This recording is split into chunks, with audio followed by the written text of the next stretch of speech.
Ah, shit.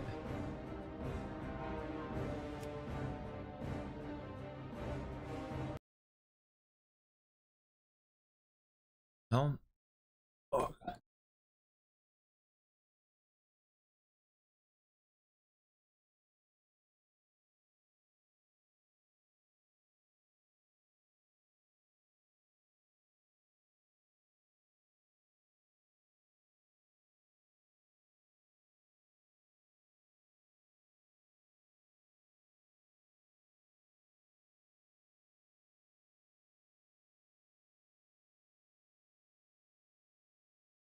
Mm.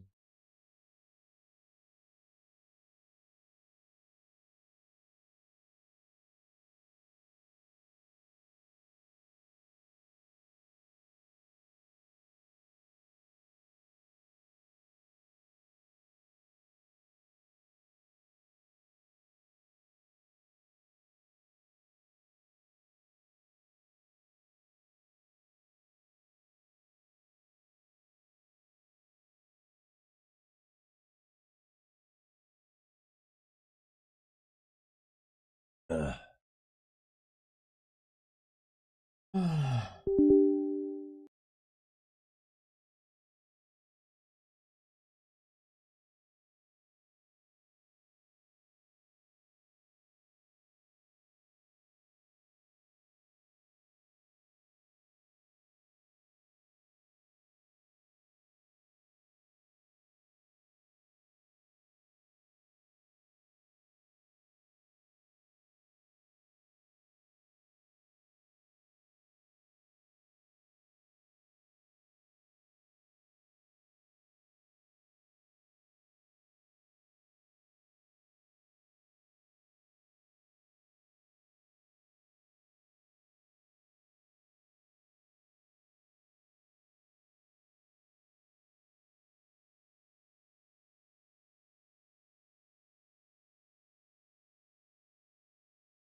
I have a question. Do you think height matters in a guy? Yeah.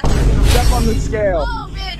I just want to say that I go to the gym 4 times a week, bitch. I doubt it. Don't get hate. 200? So muscle. Bro, that is not muscle. Is this muscle? No. Yeah, actually, I don't have a lot of body fat. Look at me. I look good. Beg to differ, but Are you saying that I don't, look good? I carry that weight well. no. It's not like I look fat. Does height matter in a guy, yes or no? Probably. Yeah? Step on the scale. Because you said height mattered, though. You said height mattered in a guy. I don't give a fuck. Hey, watch your mouth. Hey, let me tell you something. This is reality. If you're going to have a double standard, then be prepared to have it thrown back. You said height mattered. Why are you talking? We're asking, does height matter in a guy, yes or no? No. It doesn't matter? Nope. W morals. I have a question. Do you think height matters in a guy? Yeah. Step on the scale. Oh, bitch. I just want to say that I go to the gym 4 times a week, bitch. I doubt it.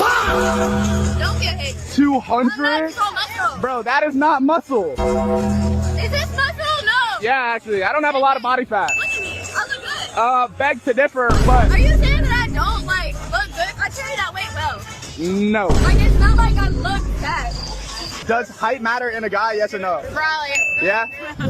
Step on the scale. Because you said height mattered, though. You said height mattered in a guy. I don't give a fuck. Hey, watch your mouth. Hey, let me tell you something. This is reality. If you're gonna have a double standard, then be prepared to have it thrown back. You said height matters. Why are you talking?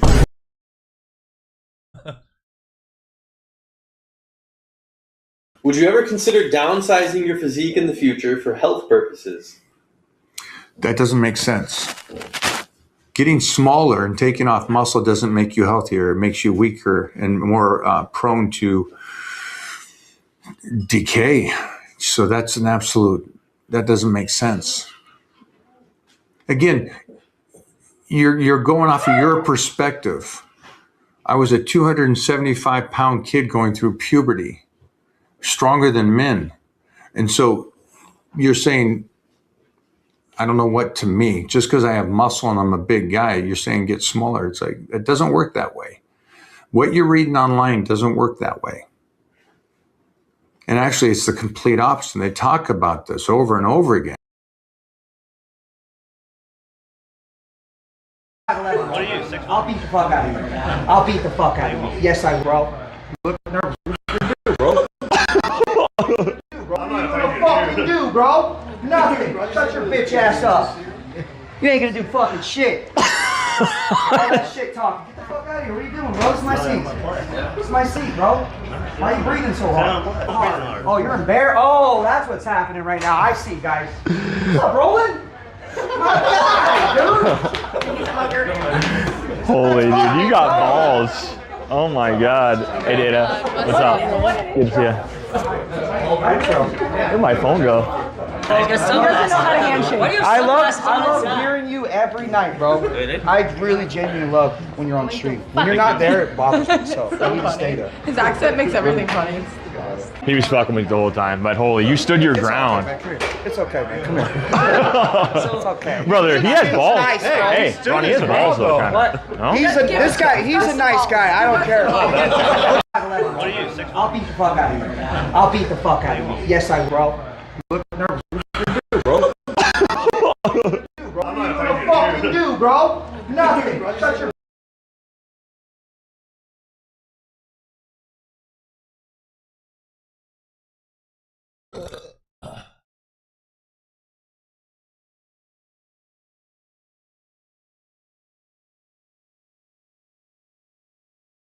Now, some classes in TBC are as entertaining as looking at your ex's Instagram to confirm that they finally did develop that second chin. Yet somehow, some are still as boring as listening to someone talk about their life-changing trip to Dubai. But the thing is, guys, this is the issue. The class that makes you want to quit your job, ghost your family, and live solely on pot noodles and emotional instability while playing World of Warcraft 19 hours a day, versus the class that makes you want to join an all-female experimental prog rock band with the Kardashians, is entirely subjective to you. However, I am still going to give my humble, well-seasoned, potentially life-altering opinion on which classes are genuinely fun in TBC Anniversary. I haven't played every single class in TBC, but I've spent a borderline concerning amount of time messing around on TBC private servers for the better part of a decade, so I've tried enough to form what scientists call a very strong opinion. I started playing Warrior way too late in TBC Classic. I barely got to experience it properly, and I instantly thought not playing Warrior during this expansion was the biggest mistake I've made since I decided to start doing DIY mechanical work on a 20-year-old BMW. Yeah, I got my sump plug stuck and put engine flush in my N52 the day before a 3k mile road trip across Europe. That was a spiritually enlightening day. Warrior is just pure, exciting fun. It's fast-paced, it's frantic, it's like playing a piano made out of testosterone and bad decisions, okay? Your rotation isn't a boring, robotic, rinse-and-repeat version of keyboard yoga. You actually have to react, adapt, and sometimes even think. You're juggling rage, cooldowns, positioning, and also trying not to die because your tank thinks, line of sight is just a suggestion. Would you stop messing and hitting the mic? That's going to ruin the recording. It's challenging, it's rewarding, and when you pop Sweeping Strikes and Whirlwind into a big clump of mobs with full cooldowns and you see those fat yellow numbers explode on your screen, it's not just satisfying, it is spiritually erotic, to be honest. It's like getting head from Natalie Portman while Natalie Nice gives you a back massage. All the meanwhile, David Attenborough softly whispers the entire Harry Potter audiobook collection into your ear. By the way, guys, if you're still trying to catch up for the TBC pre-patch, the best way by far to do that is to get a leveling add-on which just tells you exactly where to go in the exact right order to massively save time. I recently have been leveling with my friend who has absolutely zero experience with World of Warcraft, and we actually managed to get to like level 15 in 3.5 hours. It's ridiculously fast, grinding like 15k XP per hour.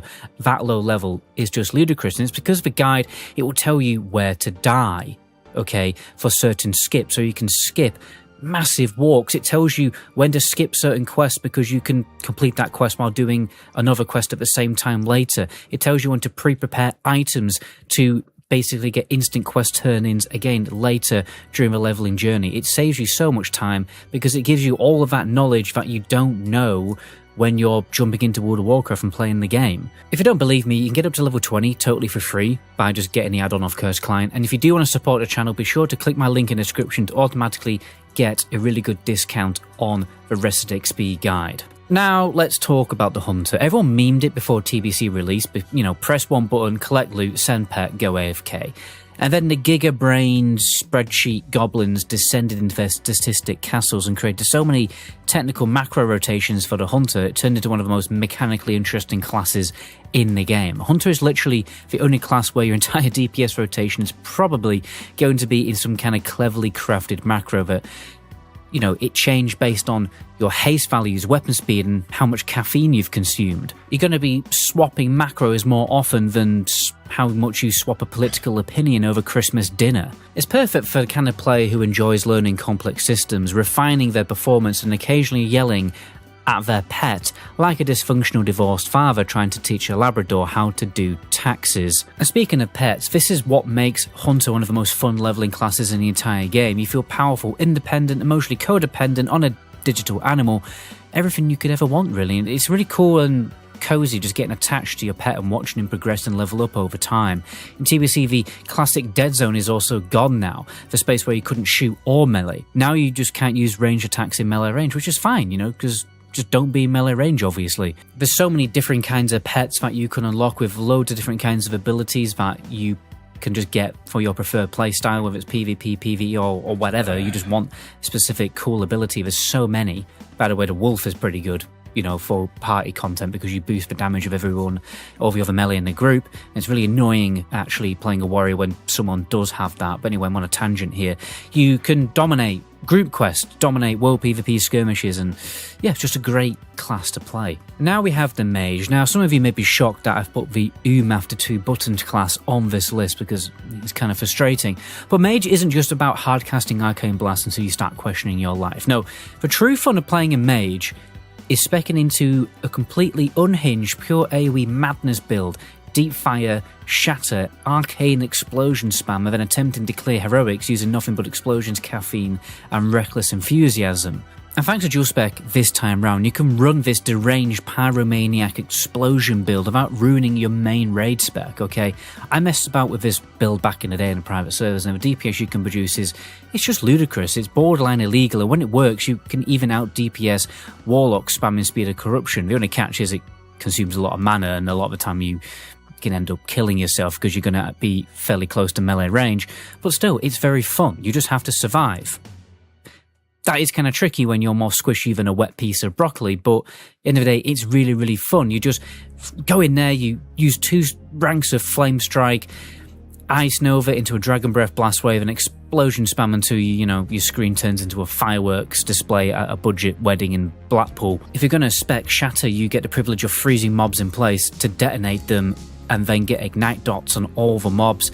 And if you've got another AoE DPS in the group, the mobs die so fast your tank doesn't even have time to moan about aggro, which statistically makes it the best build in the entire game. Obviously, the downside to playing a mage is like when you have to go arcane in raids, it's basically like living on a loan from the bank of South Sudan. In long progression fights, you will go and yes, you'll have to resort to wanding like a depressed Hogwarts dropout. But now with Dual Spec, you don't have to deal with that problem really, because you can just swap to that fiery Icy Veins, sorry, not fiery, deep fire Icy Veins hybrid build you know, for those longer fights, which has way more mana efficiency and actually lets you finish the fight without humiliating yourself. Plus here we haven't mentioned how god tier mages are for farming, AoE leveling, portals, making gold, I said that twice, but oh well, and emotionally tormenting warriors in Battlegrounds. Now yes, the Warlock is technically a one-button class, but calling it boring is like saying Gordon Ramsay is just a guy who cooks, okay? Sure, in 25-man raids, the Demonic Sacrifice Rune Shadowbolt build, it is king, it's hard to beat really, it's simple, you press Shadowbolt, you get big crits, and you feel emotions you haven't felt since your GCSE results. But the thing is guys, dual spec changes everything for the Warlock. I don't think people have really fully considered just how great a Warlock's going to play in TBC Anniversary with dual spec, because it's going to diversify how many builds you can play quite a lot. Okay, there's different specs that are optimal for different fights, which means you won't just be running that Shadowbolt Simulator 2007 spec all of the time. You can mess about with Deep Demo, Seed of Corruption Affliction build, the Fire Destruction build, SLSL, and then some weird custom meme builds for... Would you pipe down?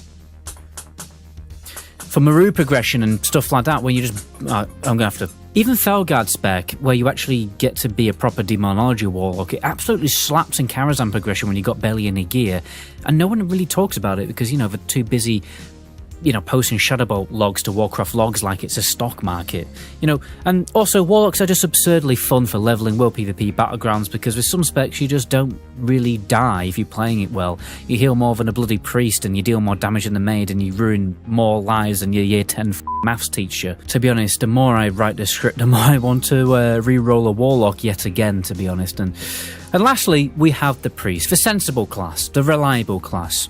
The class that no matter what Blizzard do, it always ends up being somehow useful, like duct tape. Whether you're healing or DPSing, you know, priests are just consistently solid. Shadow Priest is one of the only caster DPS specs in TBC that actually has a proper rotation. You're not just spamming one button like a pigeon playing League of Legends with its face. You've got dots to maintain filler spells, several of them, and cooldowns to manage, including one spell that literally causes self-harm if you press it at the wrong time, which can be fun.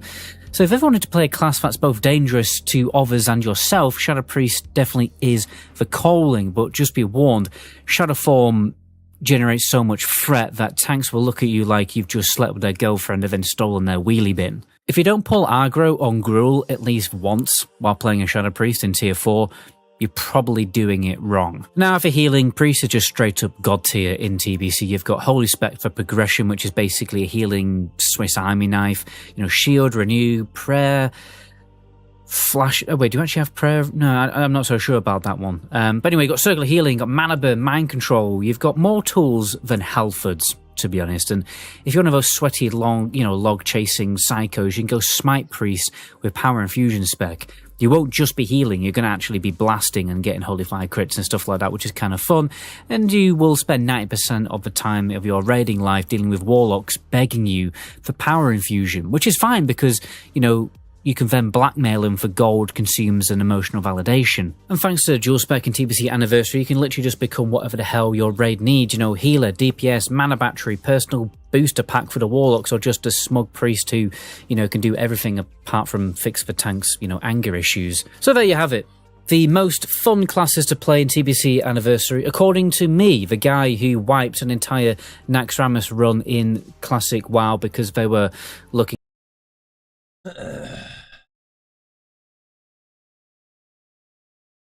How did Clavicular go from looking like a bodybuilder to barely doing push-ups and being skinnier than a plank of wood?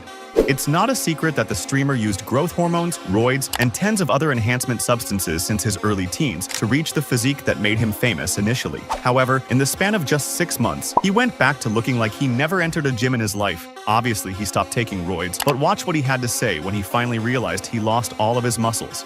God damn, it's all the drinking, all the fucking blow. They haven't been treating my body too kindly, so that's why my physique disintegrated. I'm down about 15 pounds in the past month, and I'm sure most of that's probably muscle. He basically replaced body enhancement drugs with party substances, the #1 recipe for losing all of his muscles. And even though he's not working out anymore and looking like a skinny 9th grader, he's still hooked on testosterone and a bunch of other things. He just recently canceled his Europe tour because he ran out of his supplies.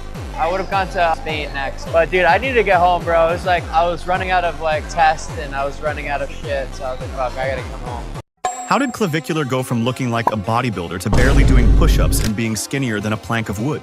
It's not a secret that the streamer used growth hormones, roids, and tens of other enhancement substances since his early teens to reach the physique that made him famous initially. However, in the span of just 6 months, he went back to looking like he never entered a gym in his life. Obviously, he stopped taking roids, but why?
The lead developer on Classic WoW back in 2004, laying out the exact plans he would do if he were to build Classic Plus. And the most credible leak we've seen related to Classic Plus out of dozens and dozens of potential leaks.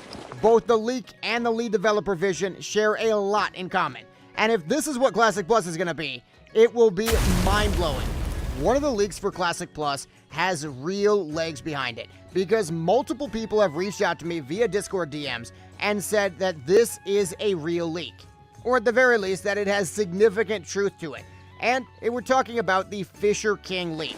This dude claims he playtested Classic Plus, and a lot of the stuff he says makes complete sense.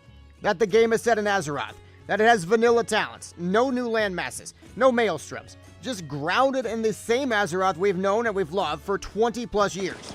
Now, very interestingly, this grounded approach to Classic Plus is mirrored directly by the lead developer of 2004 WoW, Mark Kern.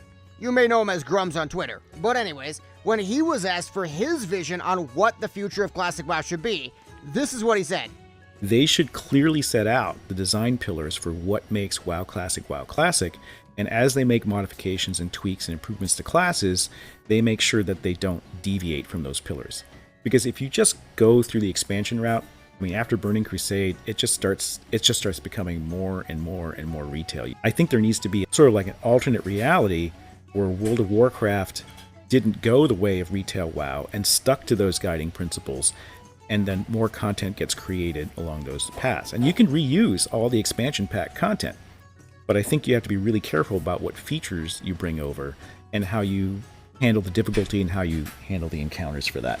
Now, this vision of Classic Plus, it almost sounds too good to be true, but it gets better, because going back to our leak, it specifically mentions races being playable that were never playable in any retail or classic expansion. We're talking unexplored lore, and alpha models, and Warcraft ideas. And wouldn't you know it, but there is a developer currently working at Blizzard that has had a dream race in mind for more than 20 years.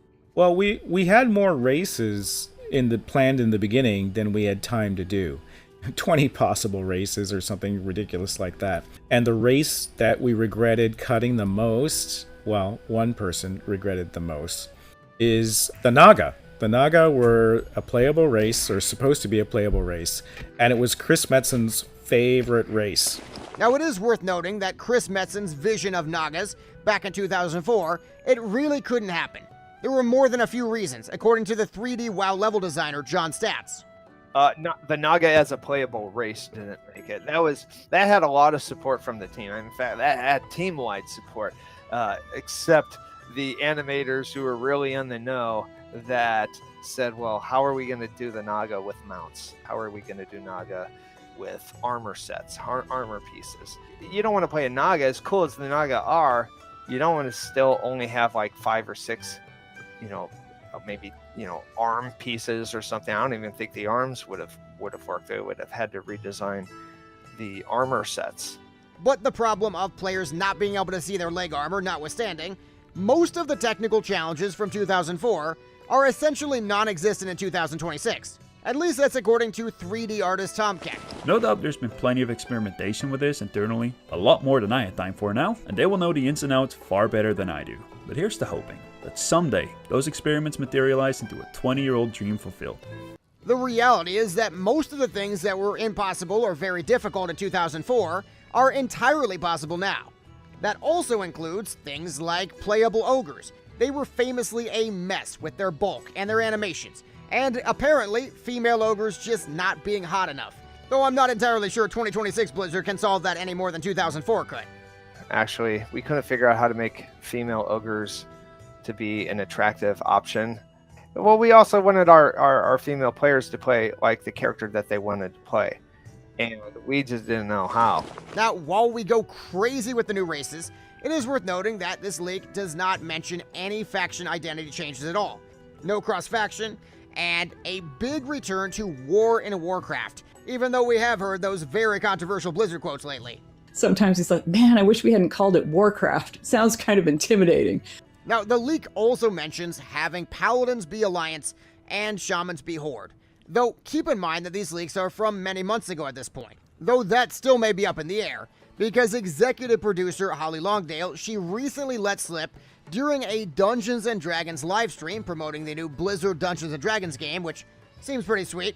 Apparently, her favorite race class combo to play in this new game is, well, just listen.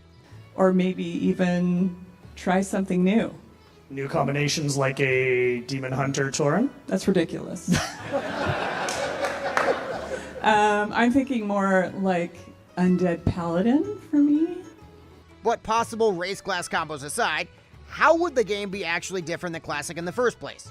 Well, we wouldn't be having this Season of Discovery rune system, which you might remember augmented your character with new abilities. Instead, apparently, we would just be getting new abilities in general. Maybe from quests, maybe just from your trainer. There would also be a very, very big focus on set bonuses, you know, for class balancing.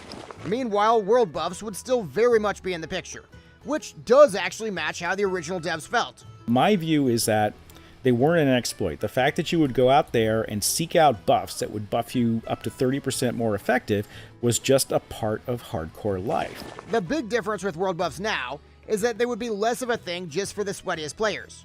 According to the leak, Alliance would finally get their own standalone version of Rend, so they could get the buff whenever they want. Meanwhile, head drops for world buffs would become a repeatable thing you could do every week, which would really improve world buffs for people with limited time. But this might perhaps be the most interesting line in the entire leak. You will not be logging in and rushing to 60 to clear Molten Core. There will be progression and value in taking your time and soaking in the world around you. You'll want to interact with strangers and familiar faces and enemies. All of it will come into play with faction-oriented goals and individual guild objectives. And wouldn't you know it, but this is exactly what Mark Kern and the other original developers wanted all along. People are asking me, how is WoW Classic going to survive modern times? And I think it's going to survive modern times by not dicking around too much with it, warts and all. Like I think you have to make changes, but you're going to have a guiding set of philosophies so that you never, because if you start making change after change, you just become retail WoW after a while. And that defeats the whole purpose of sort of like taking the design philosophies, a slice in time at the beginning, and carrying them forward. So what were those design philosophies? They were about having a meaningful experience, leveling, having a sense of achievement. Why not? Why not bring back MMOs with a little more challenge where you actually feel like you live in this world, that you're not just dashing through it? Maybe people just want instant gratification, but I like to think that there's still a lot of people that want this slower paced experience. Let me know if you love or hate this vision for Classic Plus, and absolutely make sure to subscribe, because the dam is breaking on Classic Plus leaks, and you really want to be here so you don't miss a single thing.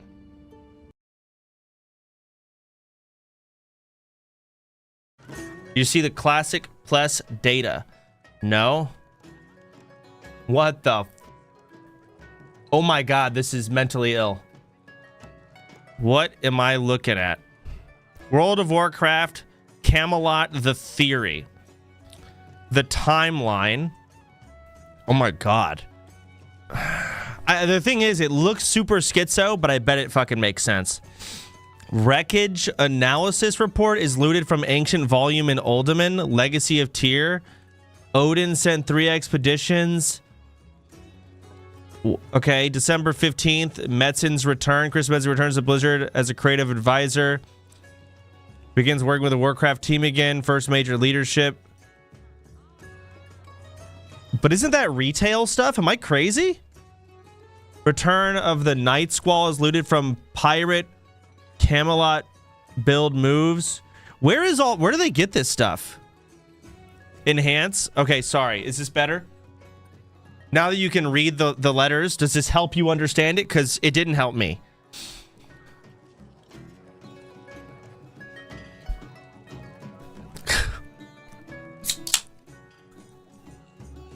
Yeah, but you're... What is that emote? Retarded. Okay. But like this... Alright. Data mine has stuff. successfully joined the channel. Like, to me, I don't even understand how data mining works, but I'm assuming they just go into some files. And I just thought maybe they just saw the word Camelot going around and saw like they're working on something that isn't connected to, say, retail or any other versions of Classic, and it's just called Camelot. Like, that probably is Classic Plus, right? But I don't know what any of this other more specific bullshit is. Like, Scarlet Crusade receives expanded civilization. Arthurian references appear. What does that even mean? I guess I don't know Camelot. The Sword and the Stone, an ancient blade kept in secret by the Scarlet Crusade. Whatever. I don't know. That one's stupid. Camelot patch flow 1 out of 3. New Warcraft build found. See, like, that makes sense to me. New Warcraft build found, new Warcraft build found, blah, blah, blah. I don't care. It's just Warcraft stuff that they're digging for. Cool. Camelot patch flow, 2 out of 3. 3 out of 3. More Warcraft build stuff. Like, see, I don't understand any of this, but they found stuff. Sure, that makes sense. Here we go.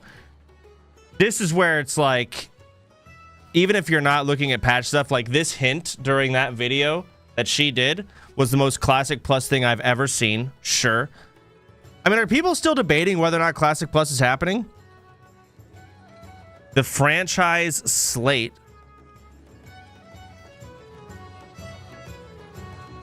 Okay.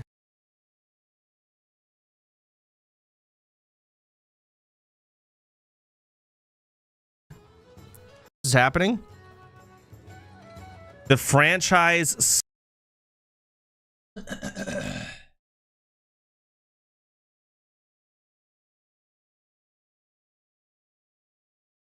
Classic Fresh. Oh.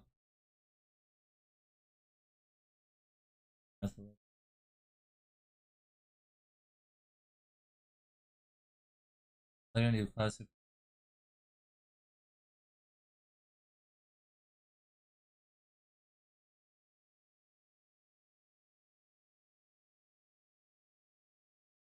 Arthas ARPG? Huh?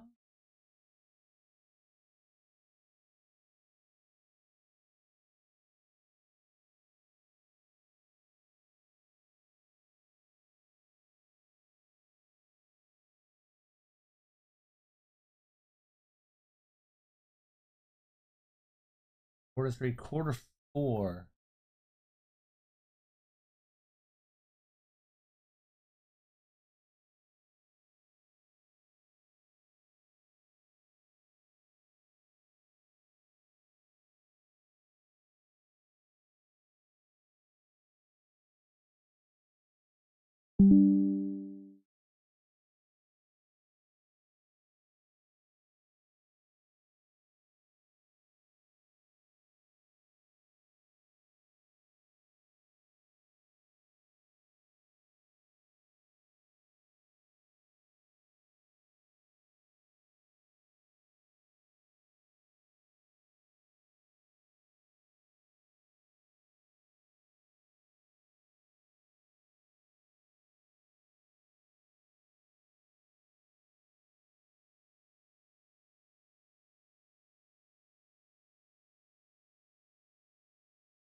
slate.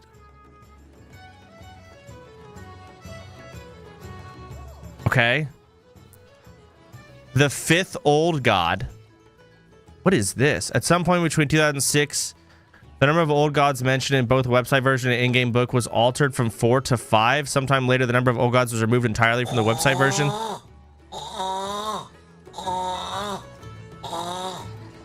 I don't get this stuff. Okay, wreckage analysis, a quest. What do we... Okay. Return of the Night Squall. What are we? Season of Discovery, Phase 8. Where? What are we talking? Why SOD matters. SOD tested, new abilities, new raids, new lore, altered progression, blah, blah, blah. Okay. I mean, I'll be honest, like... 90% of this is stupid. It's just... Whatever. Cool. Now I've seen it. Original WoW creators play WoW Classic. Oh, God. 6 years ago? This must have been 2019. This is when it got first re-released.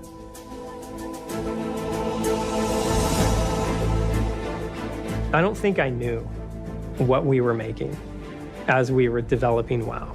I didn't know what all the systems in this game were supposed to be. All I knew was that we were building something huge and amazing and beautiful.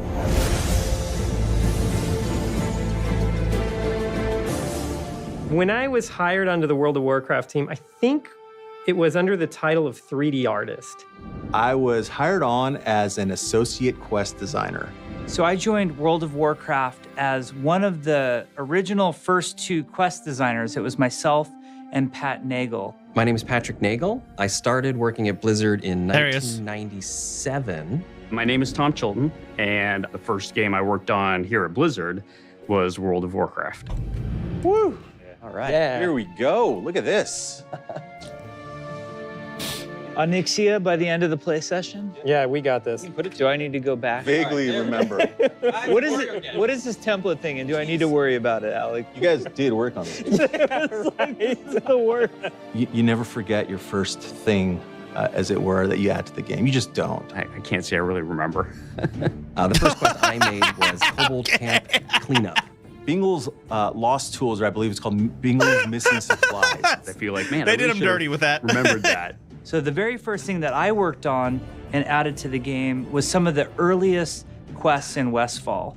We had a few things in game. They were like these really old buildings that somebody else had built, and it almost looked like they had just pulled them out of Warcraft 3. And so I started working on the Goldshire Inn. You deliver some mail to a sheriff. So that's what we're doing right now. Are you reading the note that Marshall McBride gives you? I think I wrote it. You probably did. Probably in all caps with crayon. The way that we went about it was interesting and very naive because we didn't know what we were really making then. We had an idea of what we wanted to make, but the reality would become clear as we got into alpha. That was the way some of the development on that project went. But the team was just so into everything that we were doing. We were so passionate about it that sometimes you would just come up with an idea and you thought it was great and you would just do it. Working on a lot of different things at the same time. Why can't it be like that, man? Why can't it be like that again? Gosh dang it. Just fucking do it. Fuck. I don't know. It's too big of a company. Corpo took over. I think it just got too big. You know, this is like it's like, what, 10 guys? Of course, Challenge 2. There were the talents. There was the class design. There was the auction house. There was PvP. There was like a lot of different stuff going on at once. I think it was the first time I've seen a group of human beings so singularly motivated more than 10. and passionate about anything in my life. I think they really just wanted to make a massively multiplayer role-playing game that they wanted to play. And I mean, that's what I I'm got walking alone from the it, road and that's when why I wanted reach to home. join. Me and my squad are pulling up heavy to your next I stream. literally freaked about Add this. Demon Are they still on in the starting Discord zone? Hurry up. Come on, guys. You must do this. And I'm like freaking out. And I'm like, it's got to be amazing. And so like, I'm going to name this guy something awesome. Vulcan Isengard. Right? It's like Isengard and strategy.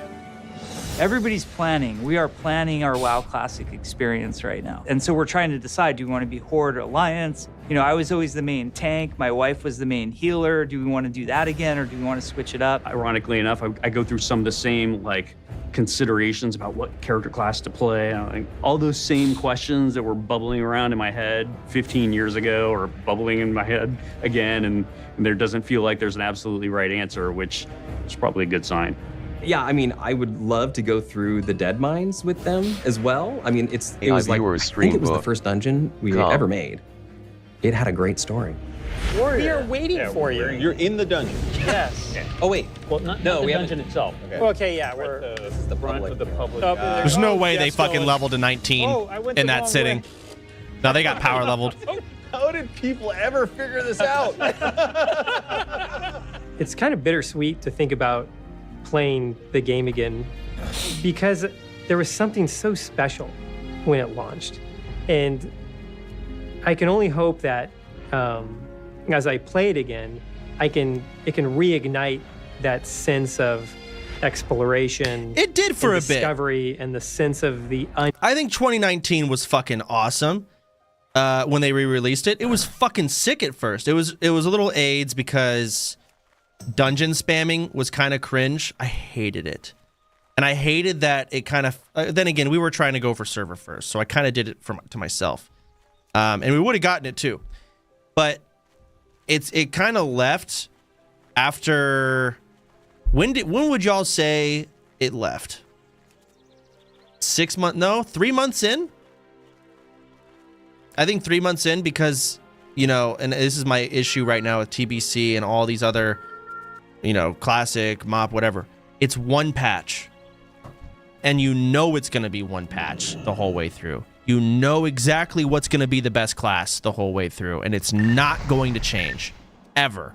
Always, that's how it will be. You know what the best comp is in 2s. That's not going to change. This season, the next season, well, you know, in season 3, this comp is good because they get armor pen now. But it's like, you just know how it all plays out already. It's solved, right? And, you know, that started to kind of hit me, at least, 3 months in. Nah, everyone was playing during COVID. It was great. I mean, I'm not talking about just playing. I played too. I'm saying, when did that magic kind of leave? For me, it left like 3 months in, I'd say. It was also really fun when they did the world PvP. Some of y'all must have hated it when they started allowing like the honor grind and there was no BGs. That was my favorite. It might have, honestly, most people's probably least favorite based on just overall stats. Everyone's going to say it was their favorite, but I think I got the most out of it. I really do. Everyone else was, for those of you that don't know, you could do world PvP, right? And now world PvP would give you honor. So essentially you were collecting a currency as you did it. And there were no battlegrounds. So you had to run around in the world and kill people. And at first it was pretty fine. You know, there was like Eastern Plaguelands had a bunch of PvP going on. And the honor that you got was based on if you were in a party, it would be split amongst the party, and how much damage did your party do to that person. If someone is worth 1,000 honor and you do half their health, you will get 500 honor. You get half of it. So it wasn't really optimized. And as the time went on, mages started respecking to Palm Pyro because they would just throw a big meatball at someone and the other 9 people with them would just instantly, you're dead. Fucking half a second. Then they started turning into graveyard camping. Then it just turned into a massive it just got awful. People started optimizing it. And then people started graveyard camping. There's one video. Fuck, if I can find it. I've shown it on stream many times. There's a run. There's the most popular dungeon zone is in BRD, right? You got Molten Core there. You got LBRS. You got BRD. You got... I mean, it's just a popular spot in general. So it became the PvP area, and everyone was there trying to hunt down honor. And the problem is, when you died, there was one place you would go, and it was the longest run ever. So you would die, you would res, you would die again instantly. You would run all the way back, you would die, you would run again. Let me find the video. BRM speedrun. So this is when World PvP was first introduced to 2019 Classic, and everyone was there was actually a reason to kill people in the world. They were worth honor. You can only kill a person, I think, was it twice before they're no longer worth honor to you for the entire day. But this was a regular guy trying to run a dungeon in Black Rock Mountain. Okay, here we go. Hey, bitch, you better praise God. So he just landed. Here we go. Shaman. If you ain't a Christian, I'm gonna stab you in the face. If it ain't about Jesus, I'm gonna hit you with this. Runs back, has a res timer, clicks it, gets about that far. Dies again. Ruz. Praise Jesus Christ. Dies again. Palestine, free TK. Dead. It's the trap game. Abraham Lincoln, 416 bars ago. R.I.P. Betty White. She ain't dead before when she died, because I know it's coming up. Oh, get it. Hey, little bitch. This was it. How you not gonna fuck on a real nigga? Yeah, I'm getting paid still late on my bills, nigga. Yo, bitch, 2-minute res timers over and over. phone. Ask me if these diamonds now, bitch. These from Rhinestone. Musty. Reblack's dusty. My show got canceled because white folks don't trust me. Now I'm in the strip club with glue on the bottom of my shoe, nigga. That. I gotta check some. I want to check something. Hold on. Okay. Bottom of my shoe, nigga. That's Big fear. Hey, Get some distance, baby. Yeah, I Dead. love long hitting licks year round like it's Christmas. I got addictions. I think the condom off and drug my nut. It's delicious. I want to get. Good. The people killing him, they're all different people. Like, this guy's not being camped. It's just different PvP groups camping different areas in this line all the way up, trying to milk honor out of you. Been fashion in the white-owned businesses. Hey, nah, hold on. I got this hook. Hey. I'm gonna dip my balls into some $1,000 dressing. Different group. I got depression. I'm gonna avoid my taxes, then I'm gonna get arrested.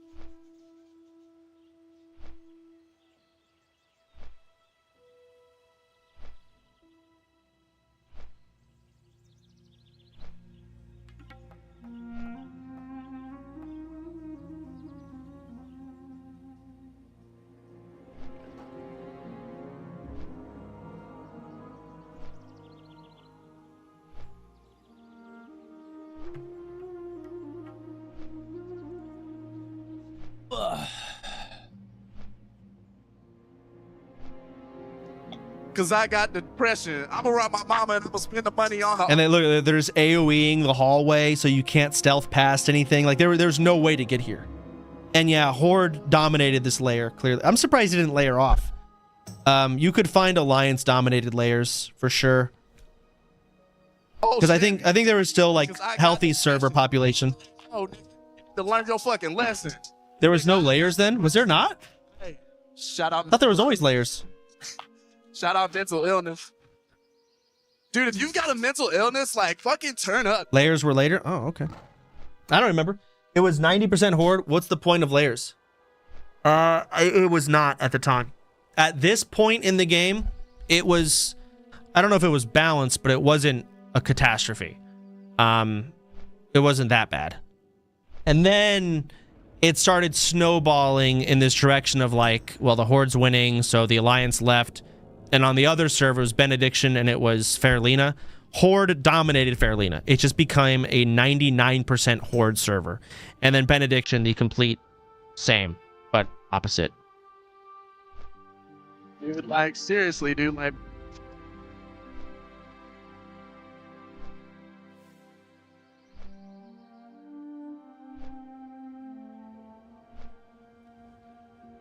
Bang, made it. 13 deaths, 33 minutes. Classic. Loved it. Fuck, I'm just waiting on Classic Plus. I'm really just fucking in a limbo until that happens. Fuck it, let's see. So BlizzCon is in what? Everyone's expecting Classic Plus at BlizzCon. BlizzCon date. That is September 12th. So that means I have a month and 12 days, basically. All right. So let's go here. Let's do Elden Ring DLC, Darkest Dungeon DLC, and plus skins. What else needs to be beaten before? Did you beat Night Rain? Yes, we beat Night Rain. I can see Wukong. Valheim. Is there a recent patch or something with Valheim? That's 3 days after Valheim 1.0. Vicky has already voluntold you for a playthrough. What's 3 days after Valheim 1.0? I mean, it just depends. Like, if Classic Plus is announced at BlizzCon, do y'all think there's going to be any variation of Classic Plus to play? Or are they just going to announce it? I don't know.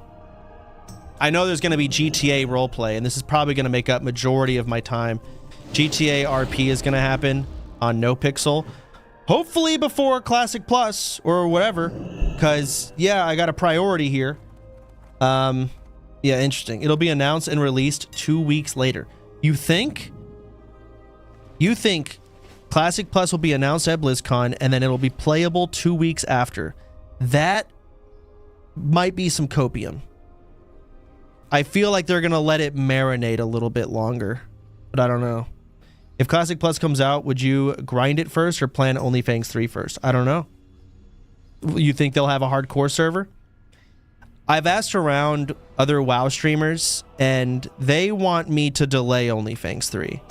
They want Classic Plus to be played normally, non-hardcore, and then after everything is kind of figured out and things kind of get stale, then they would want OnlyFans to come in. But the downside of that is, like, you can only ever do hardcore Classic blind once. Once you've played through it, you can never play through hardcore blind ever again.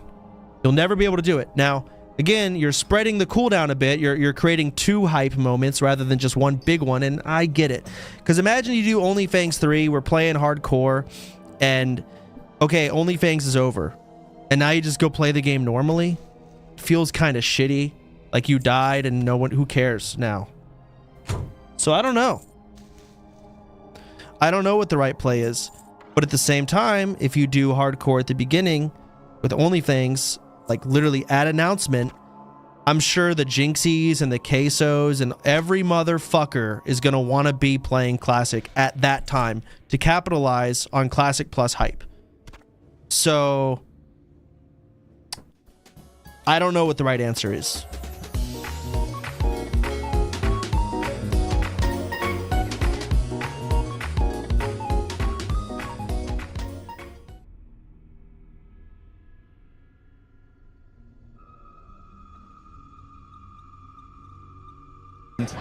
We are going to have a great time.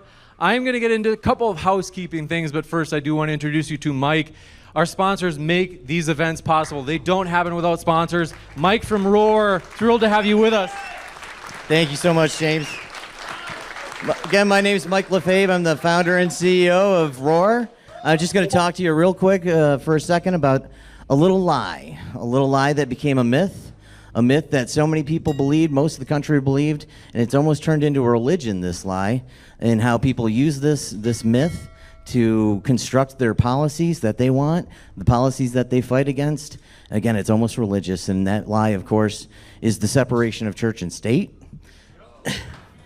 And the separation of church and state, the scary thing is it's not only secularists who believe it, it's Christians who believe it, and it is making us whisper in culture.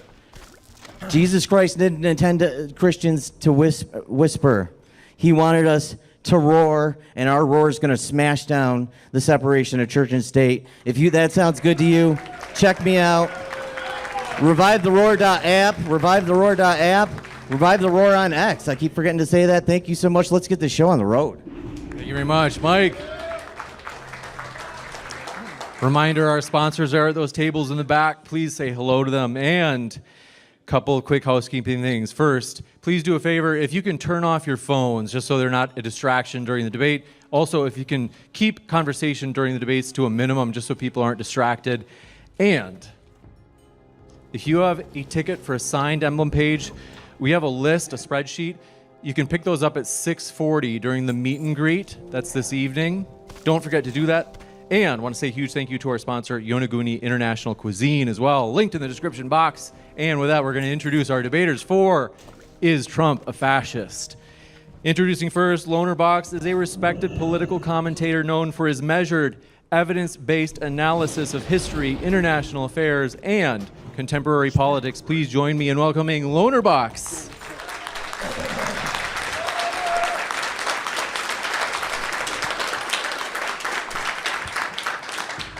And introducing our next debater, Rob Noor is a conservative populist commentator, former congressional candidate, and accomplished debater known for his energetic and forceful advocacy. Please join me in welcoming Rob Noor.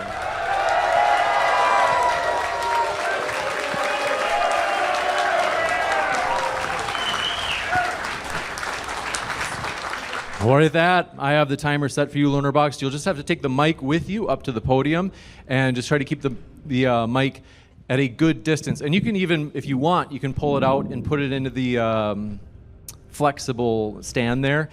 It is a little bit wobbly though, so it's up to you which stand to use. If you want to hold it, whichever works, as long as you keep it to ideally about an inch from your face. Distance. Let's do a sound test right now. These We're things are ready. supposed to stay where you put them, right? Okay, let's see. Am I winning already? He's destroying me. You didn't need to do anything, Rob. You want me to hold it for you? It might be better to hold it if you're okay with holding it. Or you can bring your stand. Yeah, I'll bring this. The stand's too low, though. Oh. It might be better to hold it if you're okay with it. Being tall. Too tall for these things as well. That fine? A little bit closer, a lot There? closer. There? There we go. Okay. So, when I was first asked to do this debate, my first thought was, I am a Scottish person being flown halfway across the world to tell a bunch of Americans, sounds like mostly right-wingers, that their president is a fascist. And that sounds good. That sounds like, there's nothing, like a European coming to America to tell conservatives that their president's a fascist. In this security environment, well, fascism is one of those words that is probably like one of the quickest conversation stoppers that you can get in any debate. And not many words really have that power. Pretty much ever since 1945, fascism's association with atrocities of World War II has basically made it a term that is universally inspiring revulsion. Today, fascist is all too often just used as a cheap swipe. Trump has been called a fascist by many people, including former allies and one or two current allies, but even I would concede that not everyone who calls him a fascist is doing it for the right reason. Every other academic work that you read about fascism includes the author's despair that the terms have been butchered, not least of all by Trump himself, who called Kamala Harris a fascist at least 4 times during his election campaign in 2024. But we forget that the images we mostly associate with fascism are from the end of the road. Hitler did not come to power promising World War II and the Holocaust, and Mussolini's famous doctrine of fascism didn't get outlined until 10 years after he was in power. If either of them had been fully upfront about what they wanted, they would have failed. My point is that fascism couldn't get as far as it did without appealing to a wide mass of very ordinary people. Although their electoral success is often overstated, the Nazis never won more than 37% of the vote in a fair and free election. Their growth was fast, and it captured people from all sides. It captured urban workers as well as a decent amount of bosses. It captured monarchists, disaffected liberals, religious people, atheists. It was very successful with farmers, and it did surprisingly well with women. And they did this in one of the most advanced countries on earth. And what I'm more interested in is not how fascism looked at the very end, but how it succeeded with all of those people to begin with. Whether we like it or not, fascism was part of the modern world. It appealed to people who weren't all that different from us, and the more you learn about them, the more you can benefit from seeing their patterns of thought and behavior being repeated today, whether the people doing so are aware of it or not. Fascism needs to be rescued from bad usage, not abandoned because of it. And we definitely don't need to drop it just because it's complicated. I mean, look at the word liberal. Where in the United States, where I've been watching Fox News since I was a teenager, liberal here seems to mean everything from an establishment, moderate, reach across the aisle Democrat, all the way over to socialists and communists. In Europe, when we say liberal, we mean people who promote laissez-faire capitalism. Liberal in Europe has mostly, for the last 40 years, meant like Margaret Thatcher and Ronald Reagan. Fascism is not that complicated. So, what is fascism? I'm going to define it as more of a political behavior. And for the purpose of the debate, I'm going to say that there are three main pillars that are essential to that kind of behavior. One, authoritarian. Trump doesn't like elections. In 2012, when Obama got reelected in a landslide, he called for a revolution in his country. He said, quote, "We can't let this happen. We should march on Washington and stop this travesty. Our nation is totally divided." Even after, long after the race was called, he said, "Let's fight like hell and stop this great and disgusting justice." When he lost the Iowa caucus to Ted Cruz in 2016, he called it a steal and said that Cruz's results should be nullified. In 2016, he also warned that the results would be rigged, and even after he won, he denied Hillary's win in the popular vote, blaming it on illegal immigrants. In 2020, months before the election, he predicted, in all caps, millions of mail-in ballots will be printed by foreign countries and others. It will be the scandal of our times.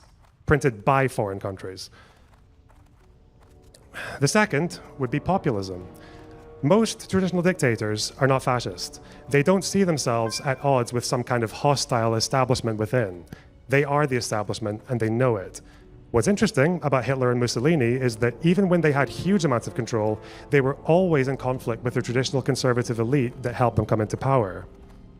Even during the war, Hitler couldn't do everything he wanted, and Mussolini was even more constrained by judges, the church, businessmen, civil servants, and of course the monarchy.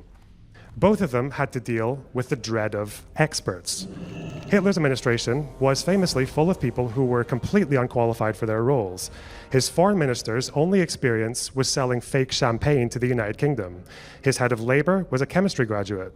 He had a literary enthusiast in charge of all of Vienna. Himmler's specialty was agriculture.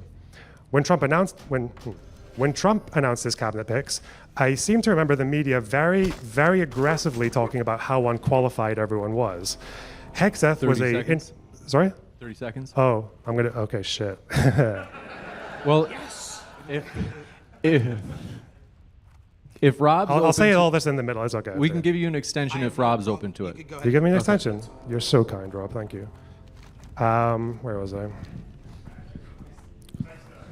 Hegseth was a major infantry officer, turned Fox News host who became Secretary of Defense, Secretary of War, Linda McMahon for Secretary of Education, Rick Perry for Secretary of Energy, a department that he once promised to eliminate, RFK for Public Health. I remember wondering, do you think any of his supporters care if these people were unqualified? And I would say no. It's not just that these people are loyal. People will say that Trump chooses people like that just because he values loyalty and nothing else. No, it's deeper than that. He values what he sees as authenticity. He doesn't trust the expert class. He doesn't trust anything that he sees as the establishment. They're different from him. He himself is obviously not really like a qualified politician. That was the same thing with Hillary. Look how qualified I am, look how unqualified Trump is. Didn't matter. And they like that. Sometimes it means he says some goofy things like saying that Syria should take charge of security in Lebanon, which if you know anything about either of those two countries is kind of insane. But for that reason, old school dictators didn't really want fans. They'd rather that people just quietly accept them, or in some cases, not even talk about them. Fascists are the opposite. Their political action depends on firing up their support base, and this also means that their actions and policy moves need to be exciting. One author said that fascism is more of a set of mobilizing passions than a fully articulated philosophy. Hitler downplayed his anti-Semitism when he started gaining electoral success. In a very short space of time, he went from making anti-communism his priority to taking a radical stance against big businesses and even supporting a rail workers' strike in Berlin, and then back to murdering communists and purging his own party of the socialists of National Socialism. Trump doesn't really talk about banning Muslims anymore. He spoke about Haitians eating cats and dogs for about 2 days. Then it was Somalis. I guess he's probably a bit preoccupied with Iran right now. But I don't think anyone would disagree that Trump and his supporters see themselves as the authentic American people standing against a corrupt and out-of-touch establishment, Republicans and Democrats alike. Even when he's in power, I don't think people realize that when Trump does that, he's doing something that fascists have done all the way throughout. Even as dictators, fascists were at odds with the old conservative establishment, which remained a thorn in their side until the war. The third pillar is a revivalist nationalism. Fascism is often described as a kind of ultranationalism, and obviously nationalism will change a lot because every nation is different, it has a different story, they have different values. But for fascism, there is one very common theme. It's an obsession with national decline, humiliation, and victimhood. For Hitler, it was Versailles and the stab in the back myth. For Mussolini, it was the mutilated victory. For Trump, it's interesting because this national humiliation happened twice. When I first heard MAGA, I thought, okay, it sounds like he's talking about the 1950s. Maybe some of his supporters think 1850s. It was vague, but it was referring to some kind of ideal. In the 2024 campaign, MAGA just meant his last presidency. You can look back at the campaign. He just started talking about how great America was 5 or 6 years ago. So it's maybe a bit less spicy than the 1930s, but when Trump talks about America as a nation that isn't being taken seriously, when he places enormous tariffs on over 100 countries while holding up a board with a bunch of numbers that came from a formula that has nothing to do with tariffs, and claiming that this is America reclaiming its dignity from Mozambique, then he's kind of doing a similar thing, just in its own way. Is Trump a fascist? Yeah. Thank you very much for that opening.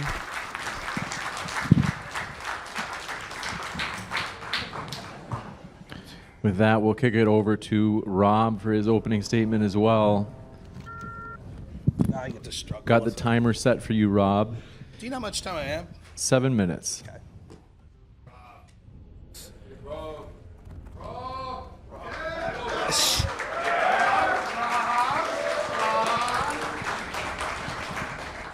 All right, check. All right. All right, everyone. Thank you. What was with that low energy shit? Am I right? Let's champ it up a little. It's a party. Yeah. Thank you. Now, before we get started, I have to say, I don't know if Jay Dyer's here. What's up, Modern Day Debate? Why'd Jay get more beverages than me? I think that's some shit. I think we could unionize here, more beverages. So I thought maybe it was his hat game. So we'll go with Jay Dyer. It doesn't fit very well, so I'm gonna immediately backtrack from that. Well, I've lost already. Before we start, I just want to say thank you so much, James, Modern Day Debate, everyone that's here. You guys are the best. But special thanks to you, Lonerbucks. I know that we switched who you were debating, and regardless of the beating I'm about to give you, I do really appreciate it. From the bottom, I really do. It's really cool. It's not easy to switch when you've planned, so I do appreciate that. So let's get to the boring stuff first. Definition of fascism. Here's the framework for how to view this debate. I'm going to give you a definition of fascism. I'm going to prove that that definition is superior, and that under that definition, Trump is not a fascist. But if you're a delusional lefty that's here with Lonerbox or Destiny, you might say, actually, we're going to go with Lonerbox's definition. So I will prove under Lonerbox's definition why Trump is not a fascist. And then we'll talk about important things. So first, let's start with the boring stuff. My definition is going to come from Roger Griffin's 1991 book, The Nature of Fascism. And fascism is going to have 3 parts. Now, the first part is that it is populist. I will argue in both of our definitions when it comes to populism. The problem is going to be that every modern political campaign in the world is populist. Name me one campaign in any country that you could think of that is remotely effective, that doesn't speak to the importance of the people and giving the people power and distrusting wealthy people or distrusting, some sort of oligarchy or elite. So, one thing I want you to remember, if everything is fascism, then nothing is fascism. And what you'll see is, with these definitions, especially in the way that Lonerbox is applying them, we're going to see that it would mean that so many of these movements of the specific things they're talking about would fall into the category of fascism. The second thing that is a criteria for Griffin for fascism is that it has to be paleogenetic. Now, paleogenetic is just a fancy term that means the vision of a radical new beginning which follows a period of destruction or perceived dissolution. So picture Mussolini, right? He's a fascist. He wasn't a reformer. He wasn't saying, let's go back to what our politics were 60 years ago. He was saying he literally wanted Romans with like the SPQR tattoo driving around in like Benzes and things like that. He literally wanted the destruction of the country to go back to a time before the country. Now, does that sound like Trump? No. Trump is a reformer. Even Lonerbuck said, he said, well, maybe it was going to 1950s or 1850s, and now it's just about going back to the last election. Trump's not suggesting that we go back to some puritanical time, like before the founding fathers, to what the country is. He's saying that Make America Great Again was a time where we had more Christian values, where we had more secure elections, where we had manufacturing in this country, where we had strong, robust, hard, and soft power around the world. That's what he's talking about, not a radical destruction. Because of that, it's clear that Trump, not being palingenetic, would not be a fascist. And remember, in both mine and Lonerbuck's definition, you'll have to meet all three criteria in order to be a fascist. So if I could prove in either of these definitions that there is a part of it that Trump doesn't mean, he's not a fascist. The third is, and it's very similar to what Lonerbuck says, ultranationalism. He says that it's revivalist nationalism, but it means the same thing. His author is going to be this guy, Robert Paxton. That's where he's getting most of this stuff. Paxton talks specifically about the term ultranationalism. What he's referring to there is the idea that the country is above everything. It's above you, it's above your family, it's above your church, it's above your business. Does that sound like Donald Trump? Does Donald Trump sound like a guy that's doing things like demanding compulsory military service, demanding compulsory civic service, regulating industry, which is one of the first things that Mussolini did, because he saw as these industries are profiting themselves and not for the national good. So he starts to put this corporatist mindset where they're nationalizing these industries in order to have these regulations. Now, if I asked you, geez, ultranationalism, part of that is regulating our economy and having strict regulations on businesses. Is there one person in this room that'd say, yeah, that sounds like Trump, pro-regulation? Trump is one of the most anti-regulatory presidents in my lifetime. In fact, because of the justices he appointed and him arguing in front of the court or his team, we got rid of Chevron deference, which was allowing the executive agencies to actually create law to have these burdensome regulations on business for the national good. In fact, I will argue in both my definition and Lonerbuck's definition, the modern left, particularly the more progressive left, actually meets these definitions far better than Trump does. Who would you think of as regulating industry for the national good? Who would you think of talking about populism and the fact that there's systemic racism, all the systems are racist? Who does that sound like to you? And palingenetic, who wants to return to a world that was sort of pre-race and give the land back to Native Americans and things of that? Who denigrates our foundational documents more than the modern left? But if you don't believe that and you want to go with Lonerbuck's definition, there's a lot of similarities. Basically, the big difference is that instead of palingenetic, Lonerbuck says that, well, authoritarianism. Okay, authoritarianism. Water. Very good, right? That's not part of the debate. I just needed a drink. Anyways, authoritarianism. Once more, what is the threshold for that? All governments are authoritarian. Was it authoritarian when I was told that I couldn't go to my place of business, but big box stores could stay open because of COVID? When we couldn't go to church, was that authoritarian? Was it authoritarian when Republican and Democrat administrations alike pushed the Patriot Act and took away our Fourth Amendment rights? Was it authoritarian when the Biden administration actually pressured social media groups to censor people? Was that authoritarian? Is it authoritarian when they tell us that we can't have bump stocks or assault weapons? All of these things could fit a definition of authoritarian, and much like the word fascist, what you'll see is authoritarianism is this catch-all phrase that's used predominantly by the left to denigrate people on the right for things they don't like. But boy, oh boy, do they love authority when they get to exercise it. 30 seconds. Populist, we talked about. Ultranationalism, we talked about. The last thing is, this debate is boring. Let me be straight up, and both Lonerbuck and I are bullshitting you, right? The truth is, Lonerbuck used this term before he did all this research, and I used terms like this before I did this research. Ask yourself this. If you think at the end of the day that the term fascism is ambiguous, ask yourself this. Why is he using this term? Why do people like him use the term? And you want to know why? Let me read you a little post here from our friend Lonerbuck. This is from July 14th, 2024. Without the benefit of hindsight, At what point in the Weimar Republic would it have been morally acceptable to assassinate Hitler? That's 24 hours after Trump was shot in public. These people use these terms because they want to justify people like Tyler Robinson that killed Charlie Kirk writing on a bullet, "Catch this bullet, fascism." That's what I'm here to argue, that shit needs to stop because they're using this term because it's loaded to weaponize people to use violence against people like us.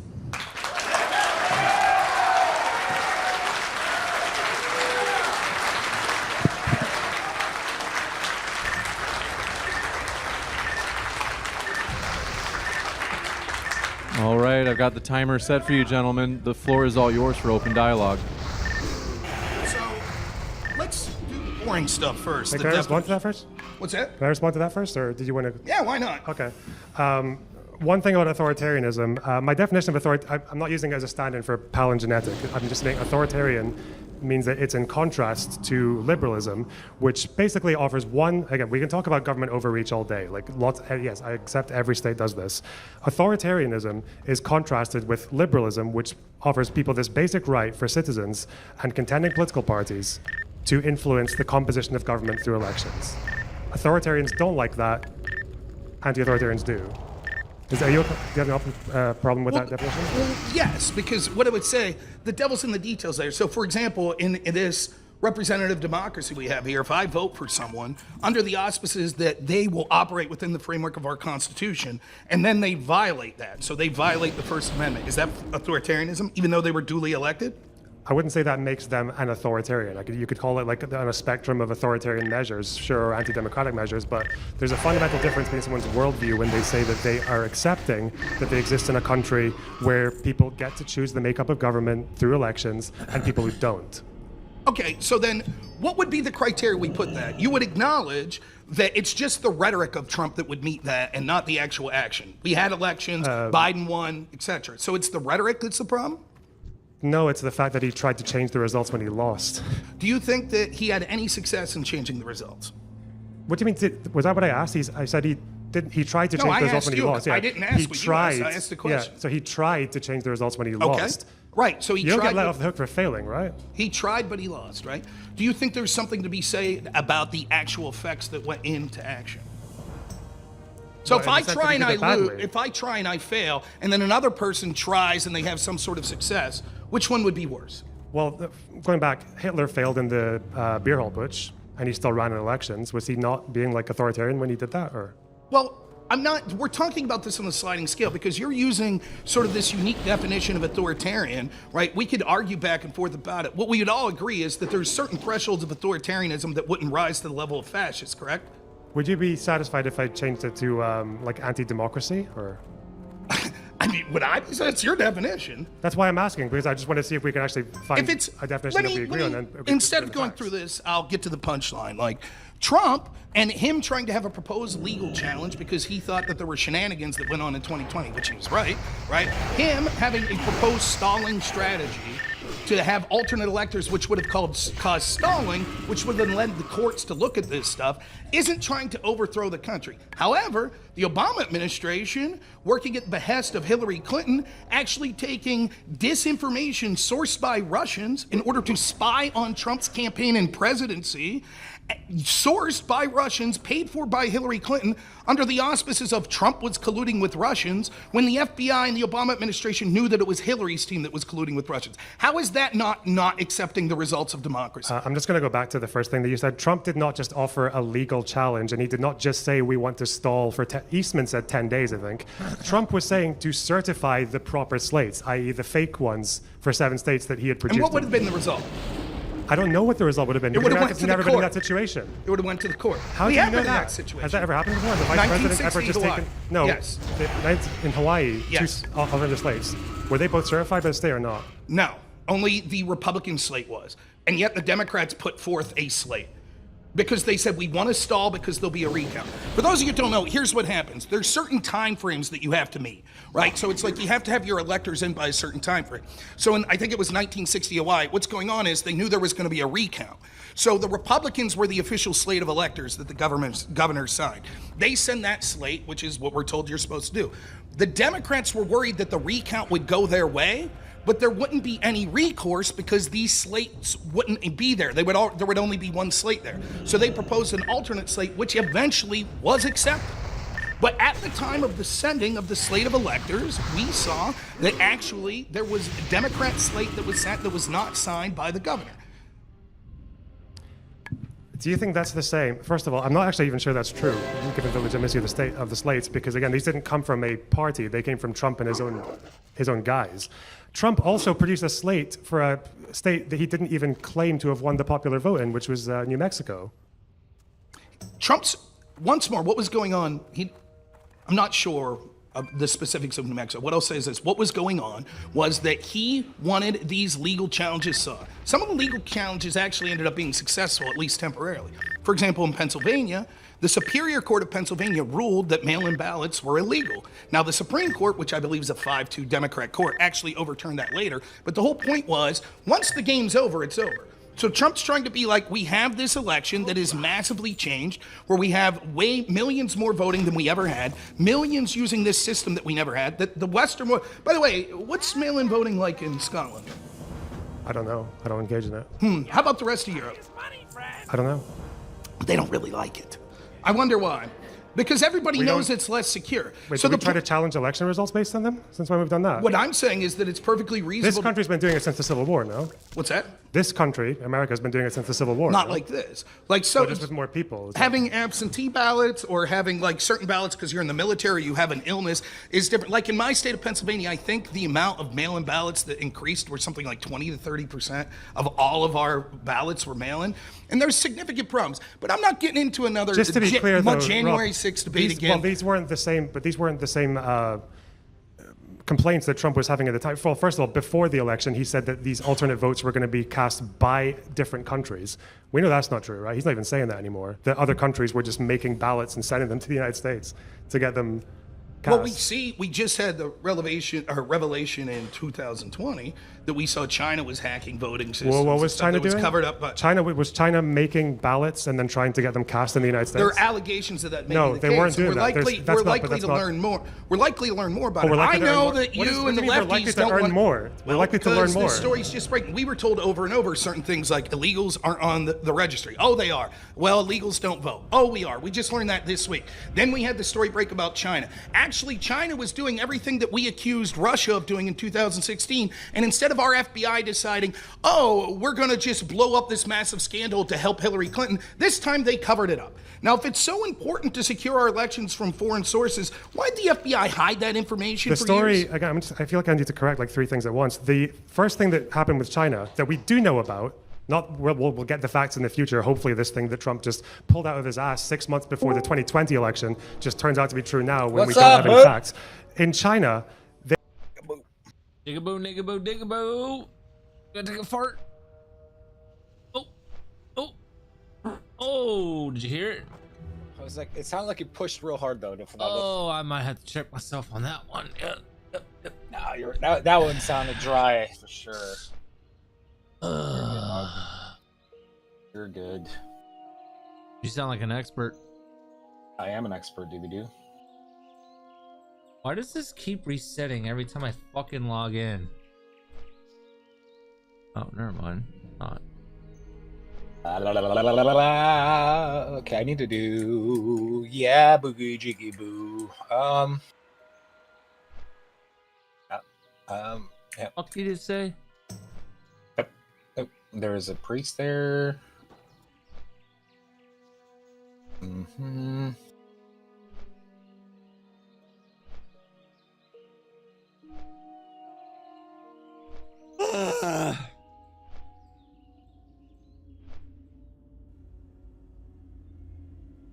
Guess I'll build a group, dude. Doobie-doo, Scooby-Doo. What dungeon you doing? ZF, brother from another mother. I might actually run that because I need a helmet from there. With the shaman? Yeah. Hold on, let me see. I mean, fuck yeah. Come on in, doobie-doo. Yeah, Embrace of the Lycan that drops. That's big. Dude, my shaman yesterday got like everything you could ever imagine. All the leather dropped. Everything was his. The warrior was not rolling on it for some reason. Well, dude, if I have a fucking, try to get some mages and just pull like 10 mobs at a time. I am the mage. Mages are gonna do like 800 DPS, and you'll do like 200. You think so? Yeah, they're good. You Blizzard clearly is don't OP. know how, you clearly don't know how good. All right. Okay, prove me wrong. Or That's magma fine. totem. They ain't out damaging me. Blizzard doesn't have. Okay, you have Blizzard elemental version. They ain't out damaging me, bitch. That's all I know. I get a priest. Here goes motherfucker. List yourself as a tank so we get a group quicker. I am. No, I'm not. No, it says your DPS on my screen. Okay, roll check.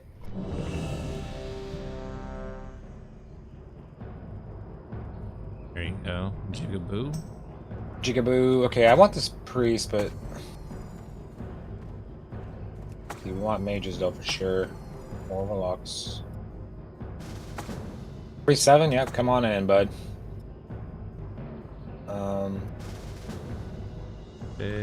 You guys might have to invite me.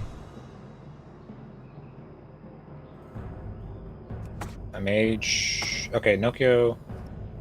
Milky. Milky Milky. Sucky Sucky. Fucky Fucky. Wucky Wucky.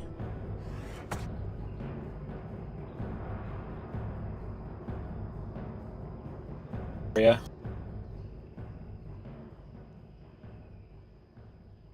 Okay.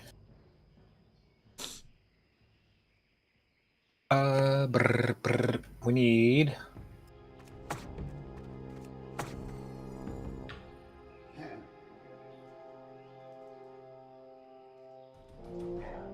That guy's AFK too? Okay. Do I have a person here? Okay. The paladin. We're both here.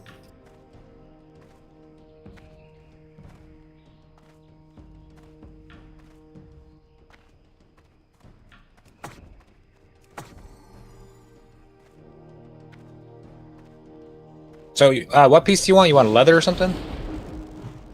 Yeah, it's called Embrace of the Lycan. The helmet.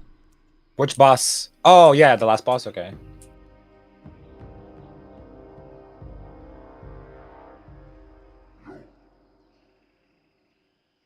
Oh, it's not even letting me look at. Fuck.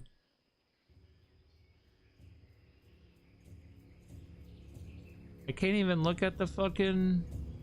Only showing me TBC. What? Oh, here we go. Let's say, bitch. Oh, you might be too high? No, no, no, no. Oh, no. No, no, no, no. Sure? Yes. Fine.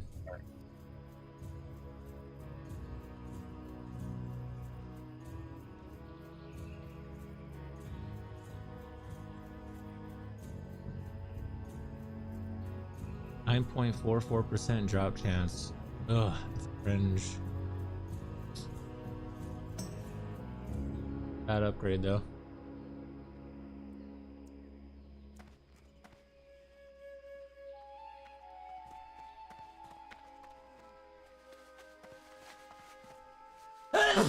Fuck! We have a healer? Roll check, dude, roll check. Yeah, we have a healer. I need food and water. And a fruit's gone, huh? Okay, well, we might have to find another person. Oh, I guess I technically have enough. The shitty food, but food nonetheless.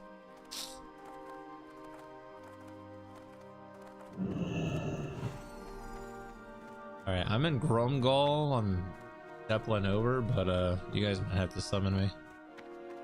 We'll try. If I beat any of you fuckers, you guys are all lazy. That's all I'm gonna know. I'm on the other side. I'm already here, dude. What the?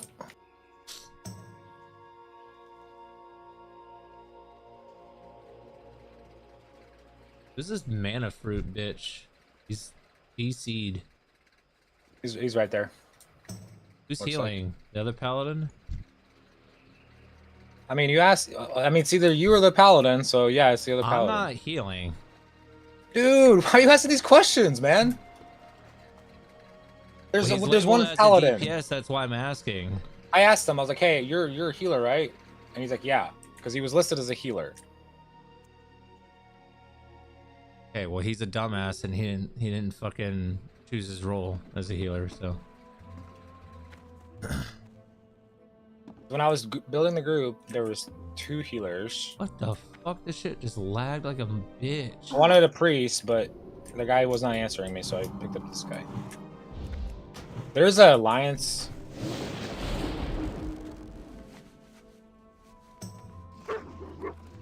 He thinks. So, are you sure we can summon you? Yes.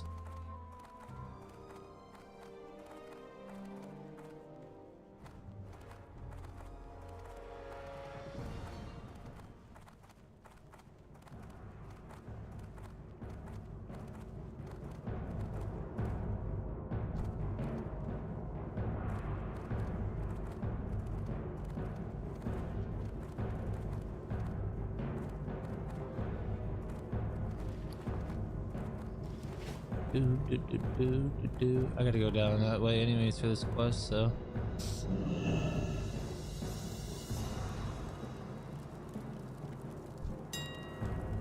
Red Power Pistol 7 4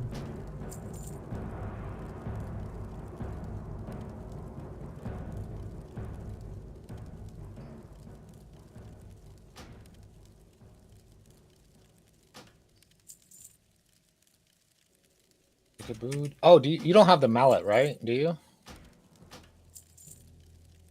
I think I do. I do.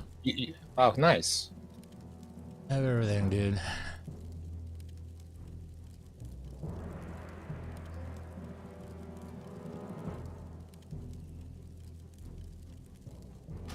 On.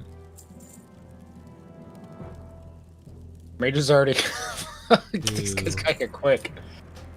3, 4, 5, 6, 7. Alright, green.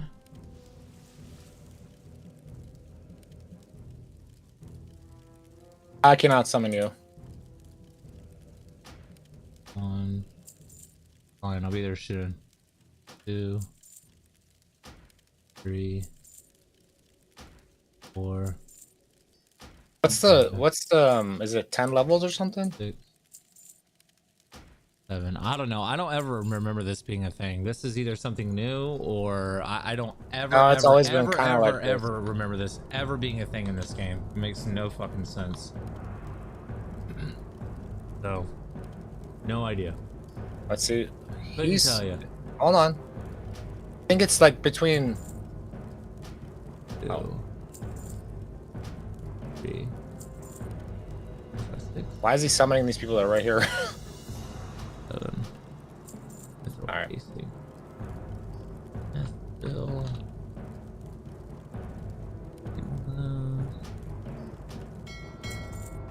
Alright, got these items. Heading over. Needed for future quests on Ungaro. Fuck yeah, dude. I ain't trying to fucking farm those bitches out there. So annoying doing that quest. And the fucking soil too. I'm about to buy that shit too. I ain't trying to fucking. You fat fucks move. Oh, dude, I hate kids that fucking sit on the top of the mailbox.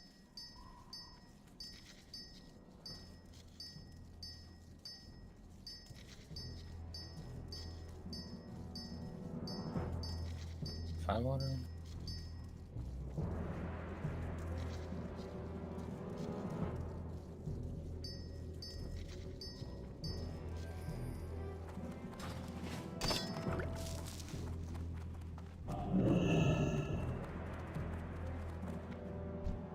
If you want to start clearing without me, it's fine. Yeah. I'm just there for the helmet anyways. I'm not there for EXP. I have a bunch of abilities I need to learn. Chain Lightning, Flame Tongue, Grace of Air. That'll be good for you guys. Lightning Shield, good for me. Magma Totem, good for me. All the other stuff is shit.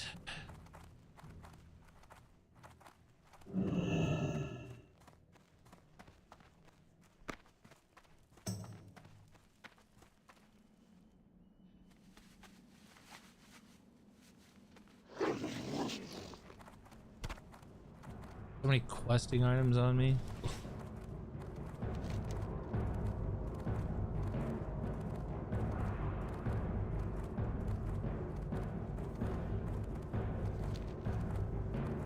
I need to do BRD, what I need to do. I don't have time for that though. Jigaboo, niggaboo, diggaboo. I need to get ready for work soon. Holy tits. Always what time it is. Should be able to do this dungeon though. Glory to the Horde.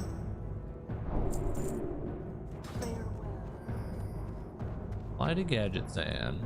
Are we on our way?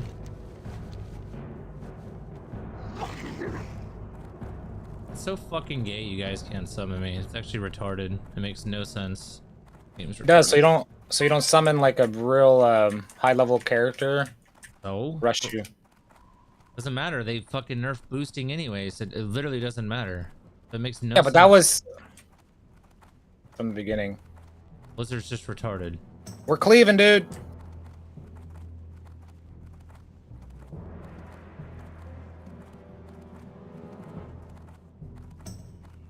What do you need? Oh, 7-minute flight.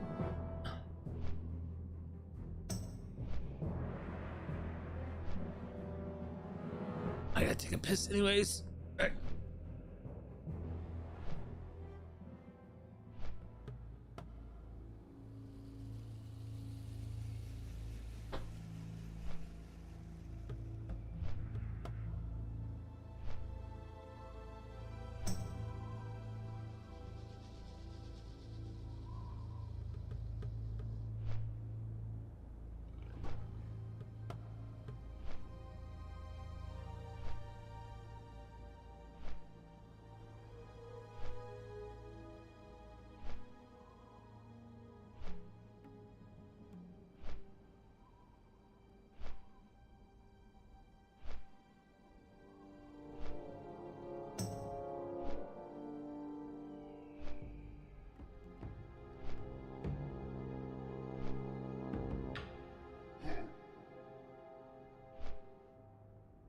Days before I gotta work today. I'm looking fucking rough.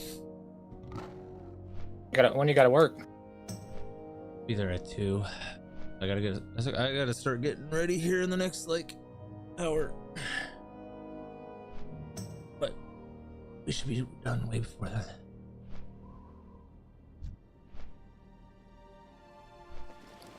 Get a monster.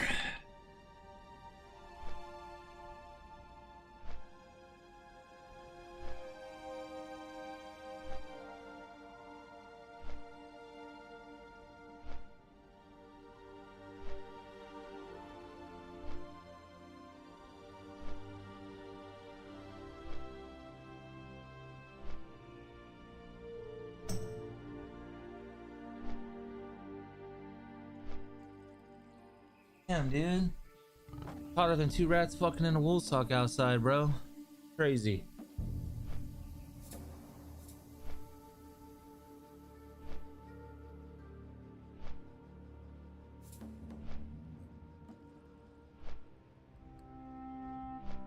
I forgot strength is more important than agility on a hand shaman. It's actually the best stat. The crit is really important too, like super important. It's like strength, crit, and agility.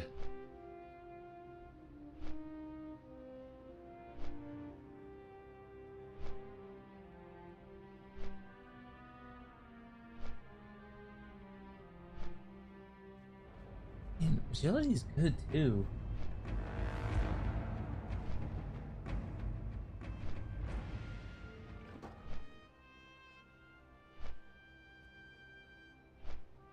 Well, expertise rating is one.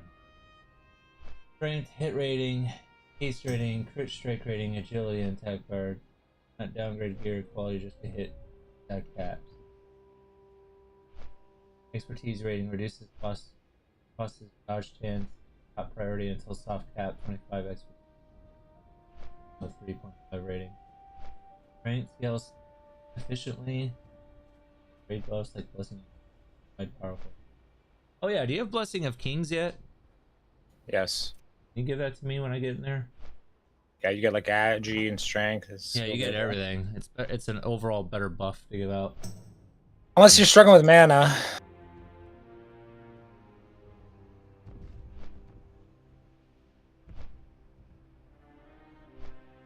Hit rating. Am I dead? And baseline. Am I dead? For some reason.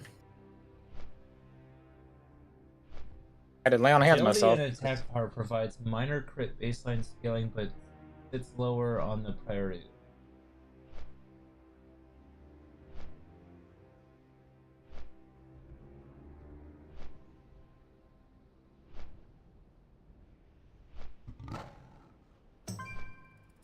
Your job will be like, oh, he's dead. I think we're all dead. You guys die, I have Ankh. I can just reincarn and fucking res everybody. Oh, speaking of which, I just got a bunch of new spells. What did I get? I overpulled. I don't like that guy was not, first of all, is in the wrong spot.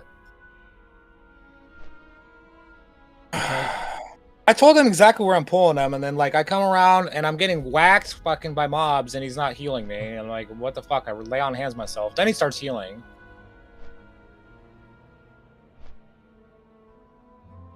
Never lay on hands first. Always say that for dead last if you have all your other cooldowns. You always want to use bubble first. You always want to use If I bubbled. I'm just saying it's an hour-long cooldown for that fucking thing, and then if you cycle through your other cooldowns first, your major immunities first, they will come up quicker.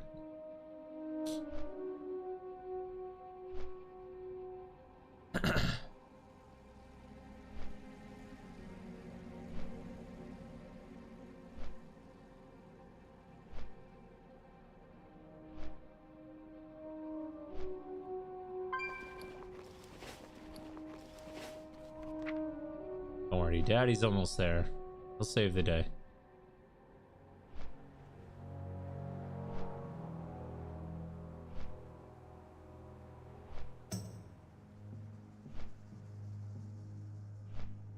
Ow. So I have a new grounding. Okay. Or not grounding, Grace of Air.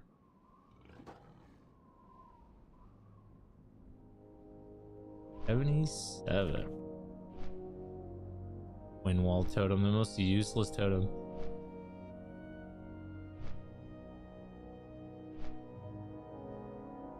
Reducing range damage taken. A dumb fucking totem. No one ever presses that totem. Literally ever. Sentry totem, that's another dumbass totem.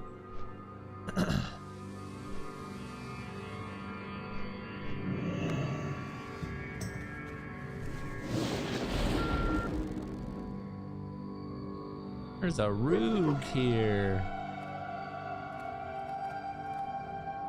I can't hold threat. I can hold threat for like the initial. They're like, this guy keeps talking about threat. I don't know what he's talking about. All right, I just flew in. Hey, how you doing?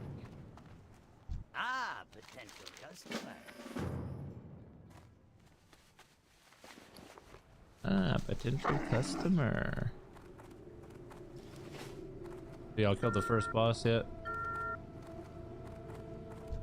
Now we just died. Talk to me.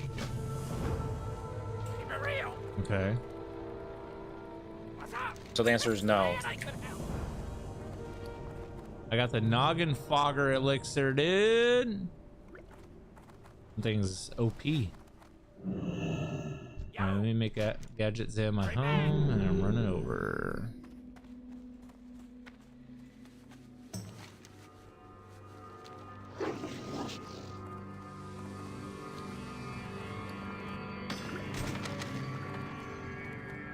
Dude, too bad there's no way to like have like a daily to like keep refilling that Nagamfogger elixir. That thing's so cool. It does like 4 or 5 different things.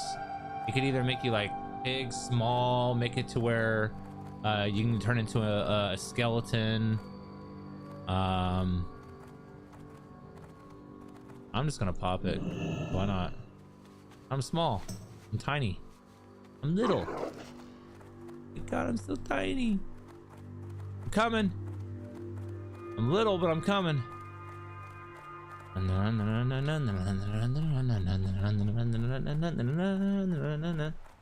My frost bolts are missing my wind fury. What? Don't blizzard there. Oh my God, they're so special.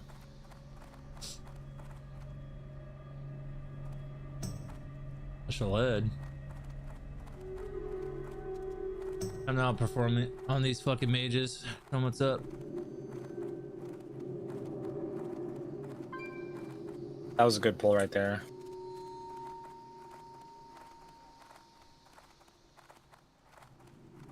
About 10 mobs.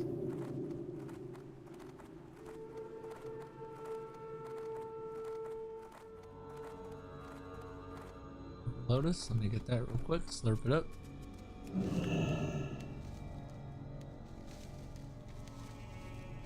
I gotta get scarabs.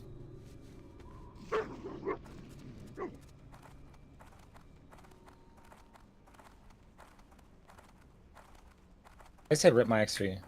What?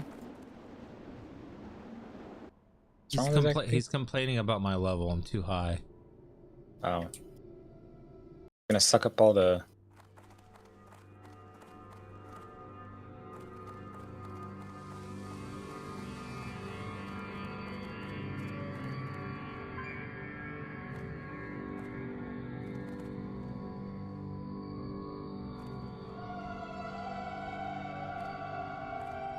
Some of them might be gray.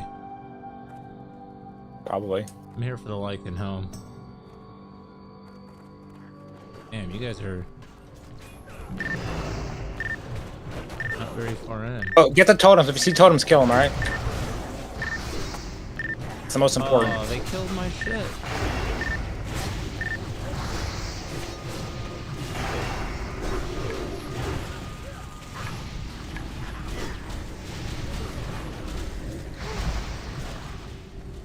They killed my shit. I can't do damage if they kill my shit. These mobs are smart. Because they were frozen, they can only attack yours. For whatever reason in this game, when they wrote the coding to it, Fire Nova Totem has a huge... Oh, yeah, you're sucking up their XP. Okay, well, I don't give a fuck. Am I getting this helmet by myself then? Because I will. I mean, the whole point is a level, not to get your helmet. Dude, I don't care about these kids, and neither should you. Just fucking go.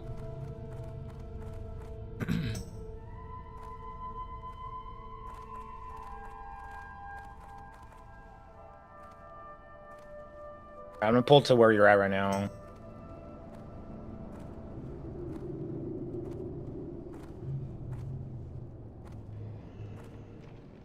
Why is him? This mage is retarded. He's retarded.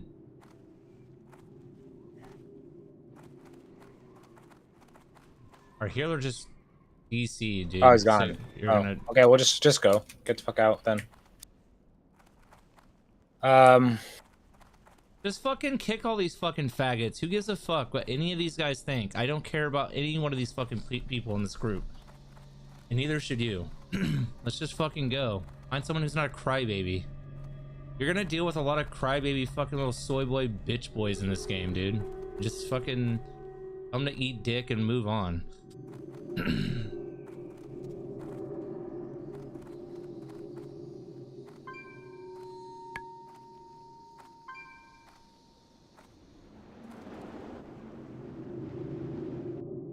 Can you summon though? If like, can I? You could click the portal though, right? I'm guessing. No idea. Here, try to. They do gay Can you things. click that? Can you click that or no? Okay, so you're good? Yeah.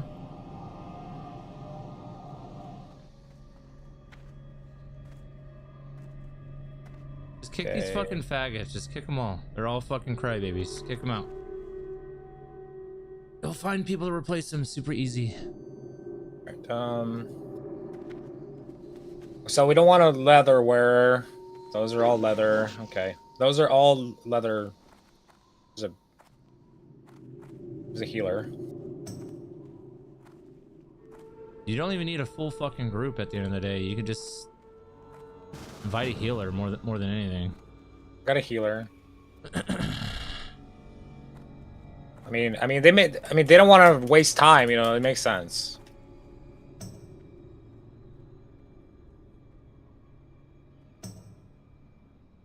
Well, can I solo this shit? I might be able Anna to solo fruit. it.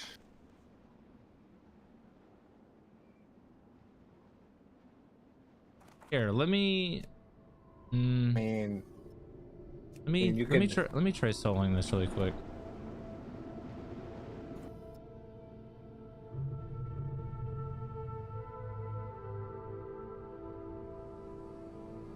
Holy fucking lag. The problem is that too, it's the very last boss and you have to do all that stair shit and, you know.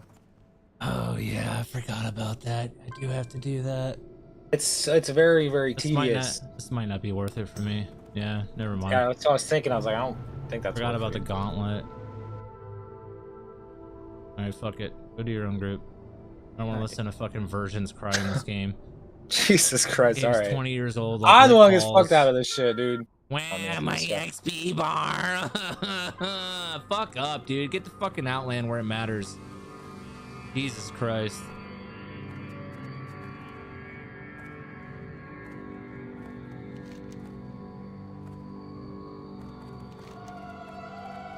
It used to be faster to run down this way. I can level up my I like how tiny I am though. I'm so little.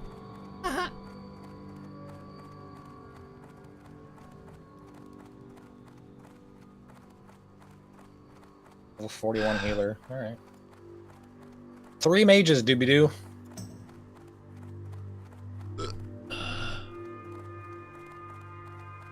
Honestly, that helmet, it's an upgrade, but it's not such a significant upgrade. It's not worth doing all that fucking gauntlet bullshit. I forgot about that. Yesterday, my shaman he had that helmet. He got the rare spawn to drop the boots. The boots are leather and they're best in slot to like level 60. I think at this point I'm just gonna fucking quest, and if I get, there's certain good questing gear at this point, and then other just than get to that, 58, I'm dude.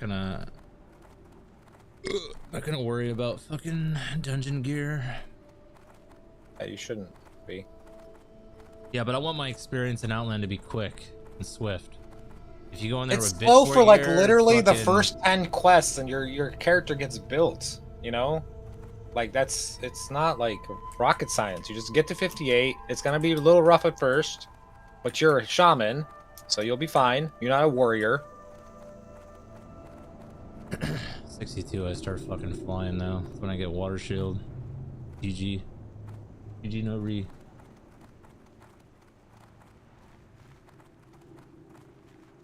Oh, wait a minute. Can I skin these things? If so, I should.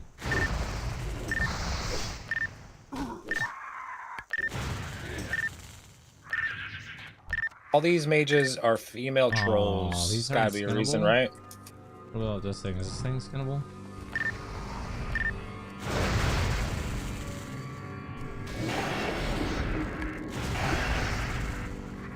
Fuck, you're not skinnable either?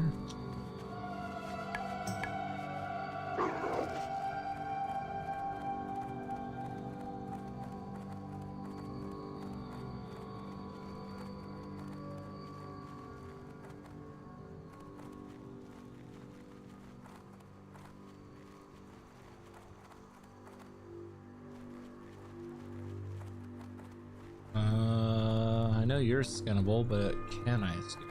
That's the question.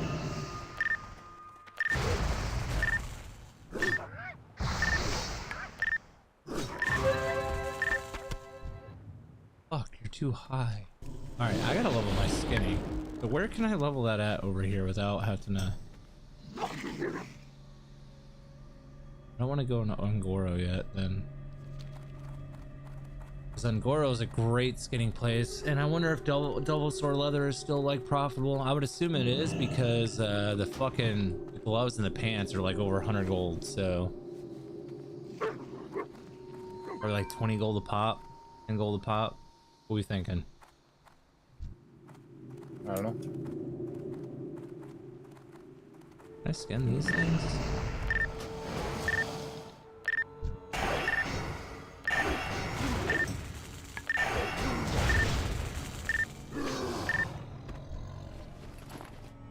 Damn it, dude. Too high. Now we can't summon the priest because he's 41, dude. Too high or too low? Too low now, apparently. Fucking wows. That's the cringest change they've ever done. That's so cringe. 46. Maybe?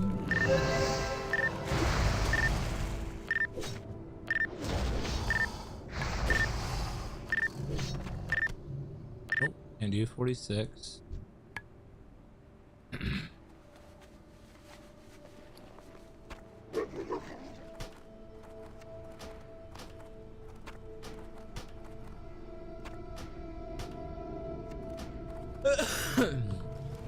Where's lower level mobs? I really don't want to fucking go. Fucking A. I might have to go back into Thousand Needles.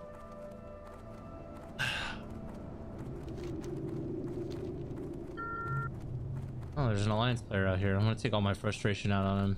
Where you going, you little bitch? Where putty cat?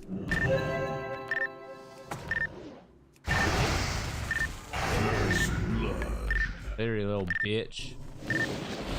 Welcome to fucking World of Warcraft. Level 44.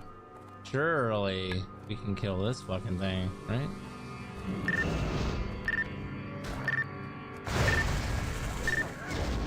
We're skinning, I mean. I could do the 44. All right. Perfect.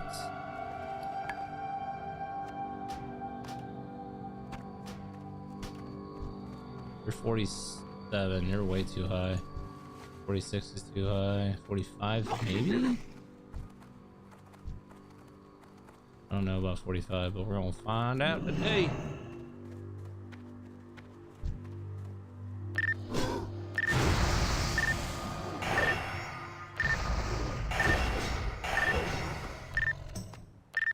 I could do 45. Perfect.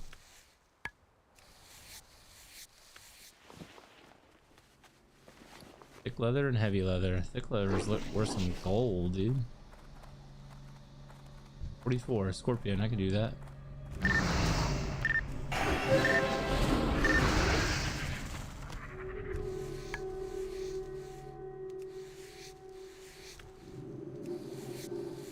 There's a fire bloom out here too, dude. What? Got my name on it. 43. We could do you too.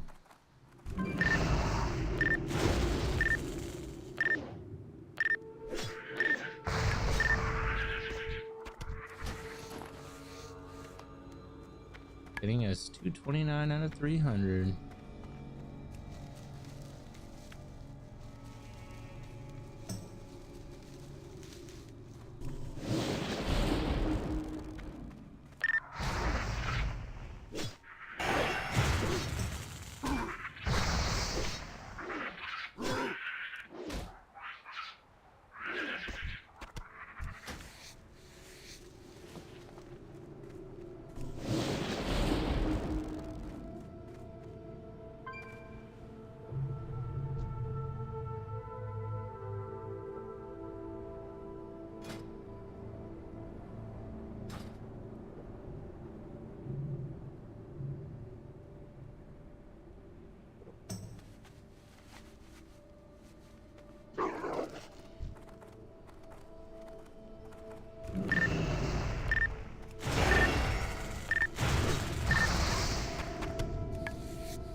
230. Let's see if I can do level 46 now.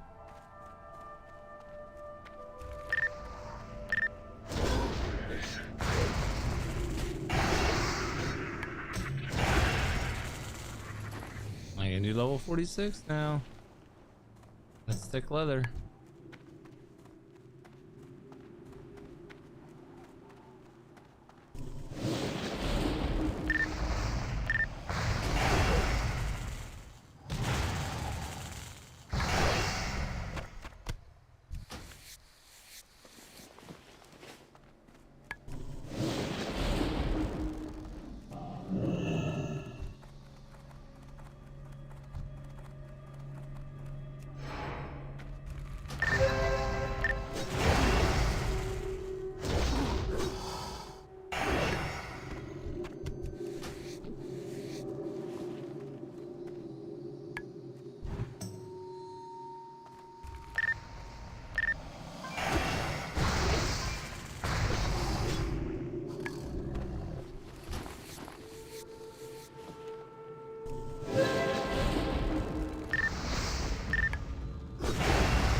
Damn, so I can't do 47. Okay.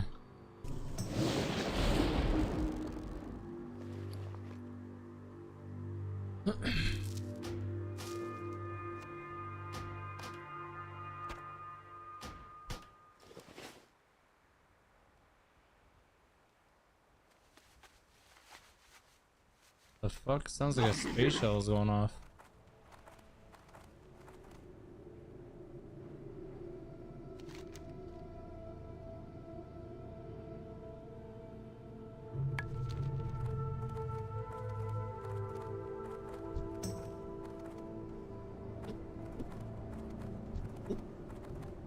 Weight is too high.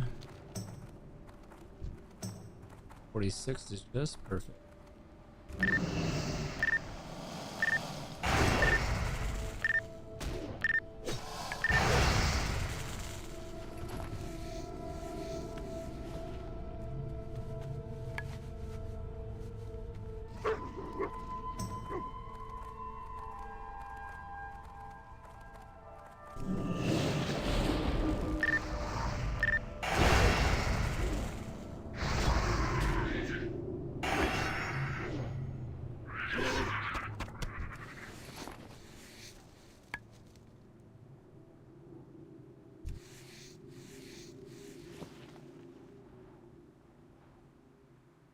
Yeah, my flame shock is starting to do some damage, dude. Big damn. Oh, there's a backpedaling hunter out here. I should kill him. First of all, he's killing my mobs. That's unacceptable. So.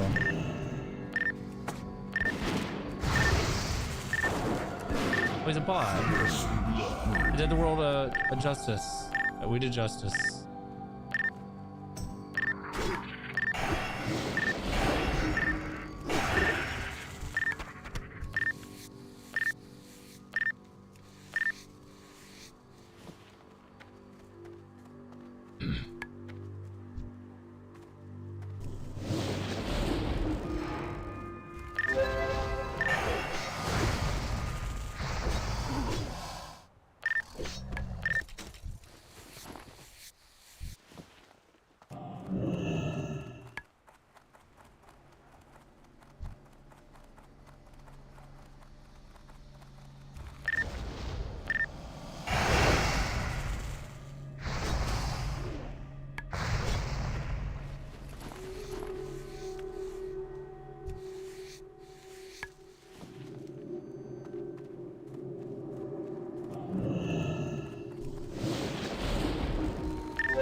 What? How did I not level up? What the fuck was that bullshit?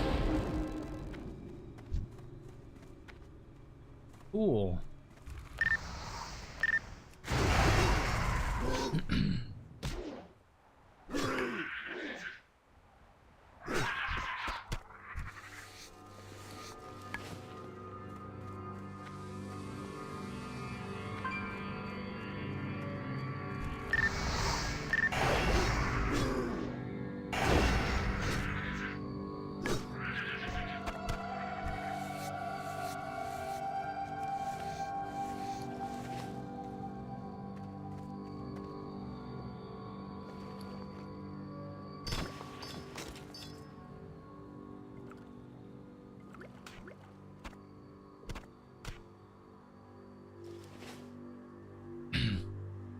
I'm out of my level 55 water, dude.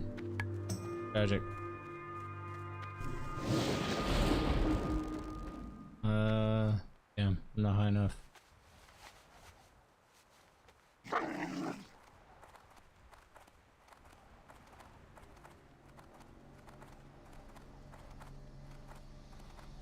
My noggin fogging elixir is gone. Oh, I got the feather. You feel light. Now I can jump off from a great distance. Whee! Float.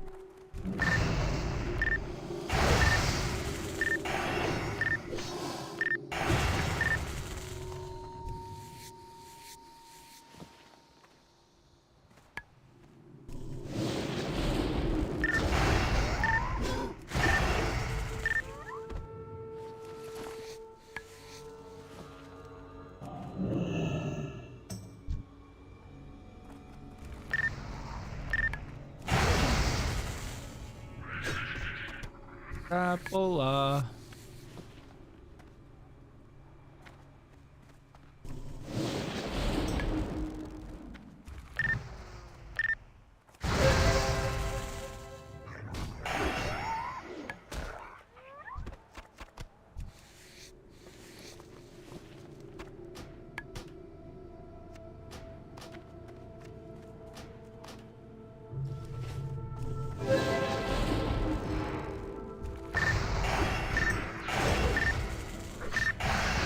Oh my. Crit City, bitch. Crit City, bitch.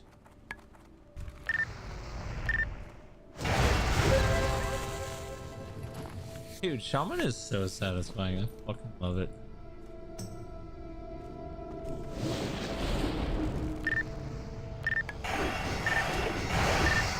Oh my god.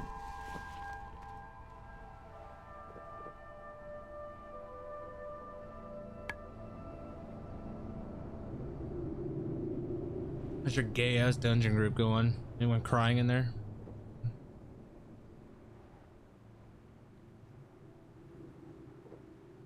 You still there, buddy? Yeah, I've been here. Been talking the whole time. I have had a phone call. I was using the phone. I'm gonna go in like 10 minutes. I'm gonna go buy some school supplies for my daughter. That sounds expensive. I don't know. It's gonna be like probably like 100, 150 probably. Maybe actually, well, it depends. She doesn't need a new backpack. That saves. I mean, that saves like $20 right there, dude.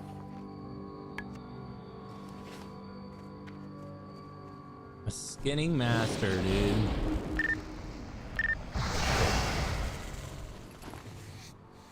Get in there, dude. Okay, shift Q, Q, pummel.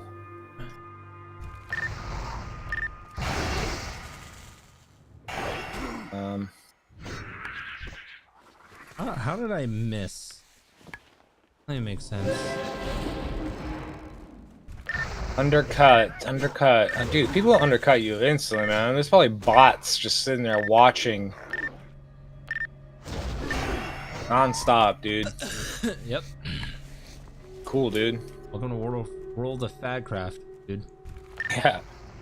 That's kind of like... I can't... It's fucking irritating. Let's just say. Blizzard makes money off the dude. Off him.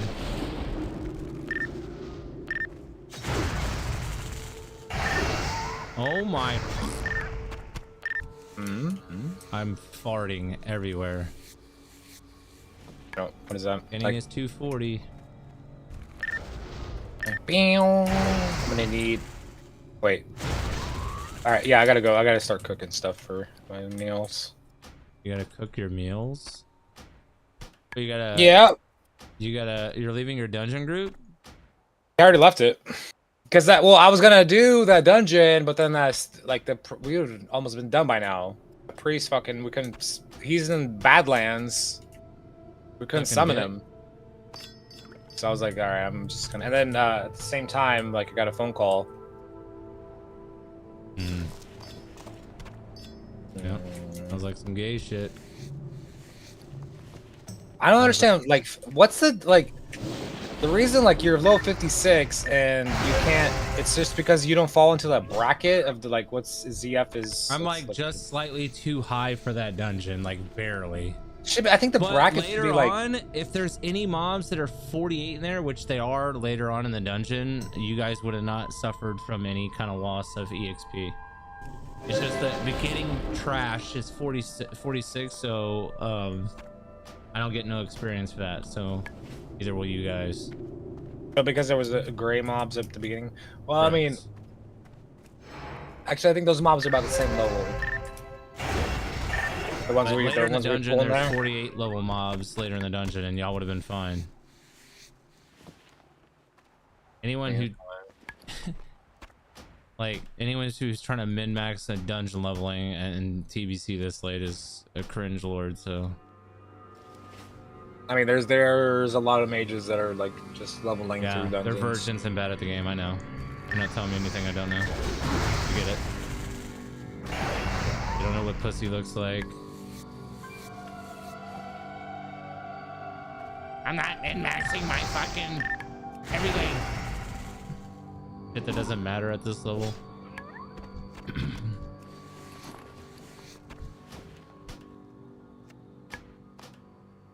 They're trolling anyways, because if they're really truly fucking min-maxers, they would go fucking AoE grind like they're supposed to and never fucking step foot in a dungeon. Oh yeah, these fucking. I have those Sandstalker. And by the way, mages can solo fucking ZF at fucking 40, 41, 42, all the way up to like 50. So Yeah, you have to get to the zombie graveyard and then fucking jump from up. Yeah, and they're even more so OP in fucking TBC than they are in fucking Classic. So like, wham. Every single one of them should be doing that. If they're trying to min-max, yeah. Since they care so fucking much about their XP bar, they're fucking trolling anyways by being in a dungeon group. I mean, they will gain way more XP per hour and make more gold too by doing that. Wait, like it's not even close. Yeah, they need a tank to pull for them. The only way a dungeon group is better is if you're coordinated to where like you're doing like you're pulling like pretty fucking much the whole dungeon. But you ain't gonna find that in Pugs. You're not gonna find that in Pugs, dude. I don't think you can pull the full dungeon, but you could pull. I would say a good like almost 50% of it. You could if you know all the fucking stupid little skip parts and shit like that. You could do some. You can do some nerdy things in dungeons, especially that dungeon specifically. yeah, you could do like you could pull like 20-30 mobs probably, as long as you don't get knocked down or whatever.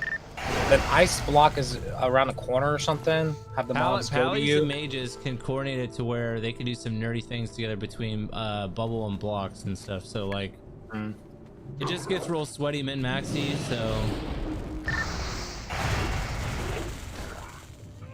I don't know. None of that shit fucking matters right now. Like, just get to Outland, dude.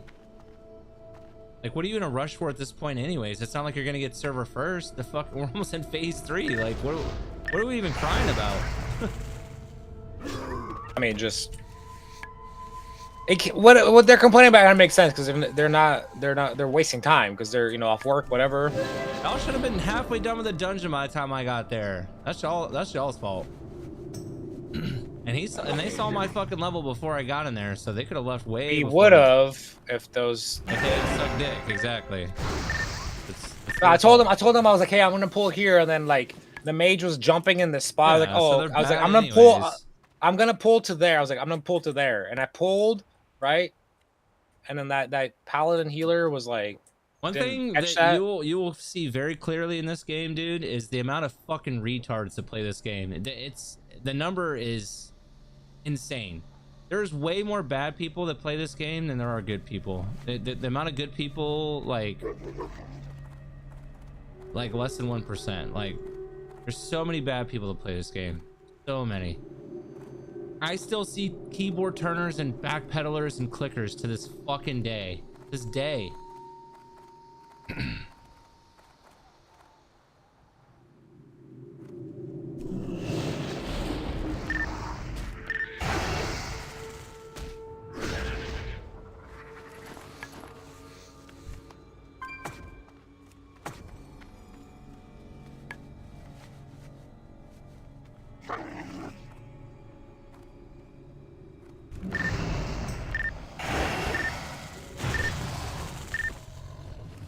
I can't loot these fucking birds everywhere. I'm out of here. I gotta make sure I get back and take a shower, dude. My balls smell. That's disgusting. All right, tower duty, baby. Oh, is it tower night? Probably. Yeah, probably. I got. Did I tell you why I'm in the tower duty? You're like always in trouble at work or some shit like that. I don't know. I'm not always in trouble, but I'm not in trouble. But they're separating the problem, and I'm always, I got put in tower like last year for like 2 months, and nothing came of that. Nothing came. I never got to talk. Nobody talked about anything about me because I didn't do anything. And this person was trying to play a fucking. I said one N word. I said nepotism to her, not even to her. But her mom works there. She's like a major, and I was like making small talk, and I was like, "Hey, you working overtime today?" She's like, "No, I don't work overtime unless my mom is a major, because mom gives me good assignments." And I was like, "Okay, well, she's retarded. Why would you tell me that?" And I didn't say anything to her. I was like, "Oh, okay, well, better luck next time." Blah blah blah. I would have said, "Oh, that's not conflict of interest by any metric." That's what nepotism is, yeah. And I was like, and I kind of said that to like somebody. I don't know. I said it to. I was like, yeah, she's kind of special, I don't know if I said retarded, but I said, yeah, she shouldn't be telling that. That's nepotism 101 right there. She shouldn't be saying that to anybody, And somehow that information got back to her. And then she wanted to like. Well, obviously, whoever you said it to fucking spilled the beans like a little bitch. Bitch boy, yeah. Like a little narc. Whoever you said yeah, that to is a narc. So then she claimed that I called her a nigger, and which I usually don't even use that word, to be honest with you. And she wrote she thinks I called her that, and then she also wrote that I tried to like attack her for some fucking reason, right? Like physically? Yeah. What? Yeah, this is where I work. This is it. And this person, I got an argument. I would tell she them wrote to shit go on listen. walls for some reason. Oh, it's the same bitch. No, it's a different one now. This time, right? I got this guy went to the hospital. I got a replacement. This female,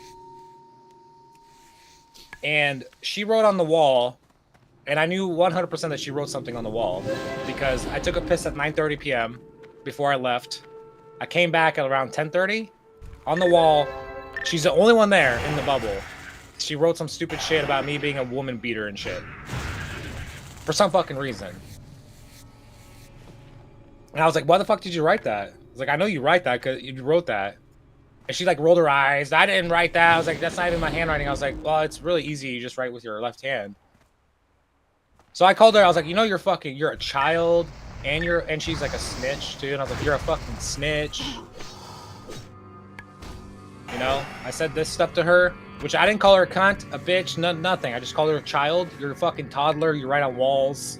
You drop penises on walls. Like, I've seen you do that before in person.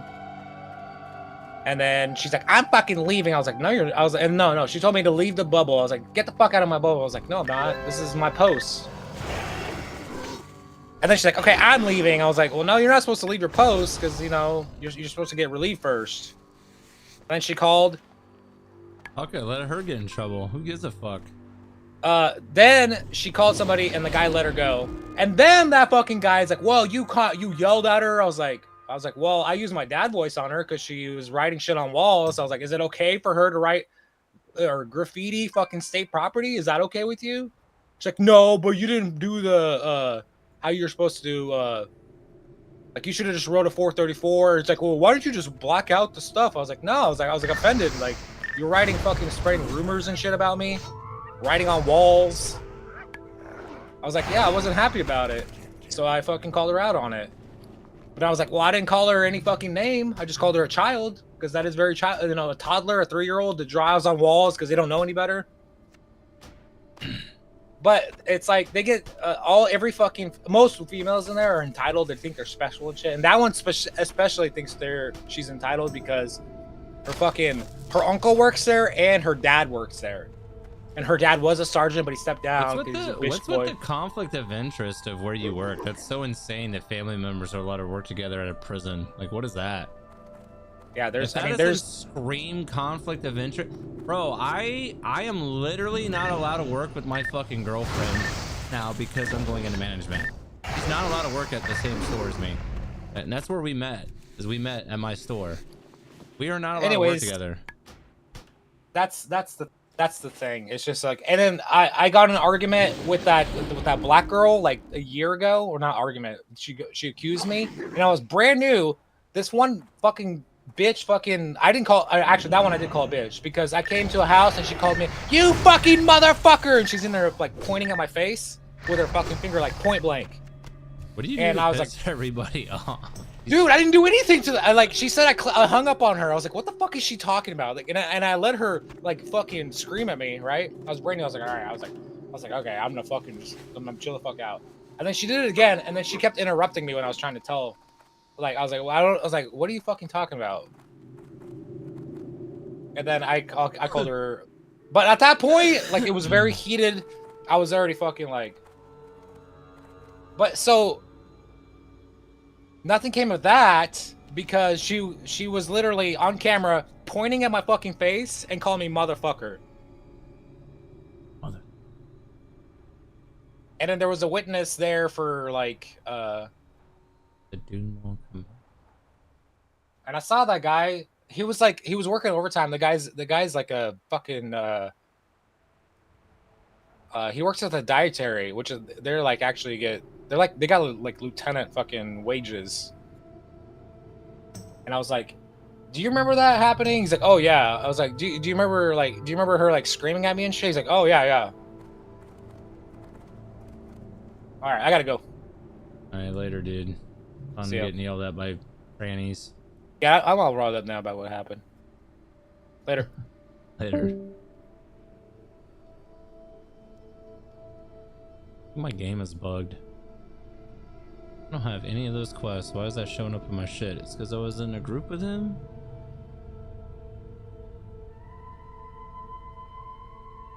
I gotta get ready for work soon anyways.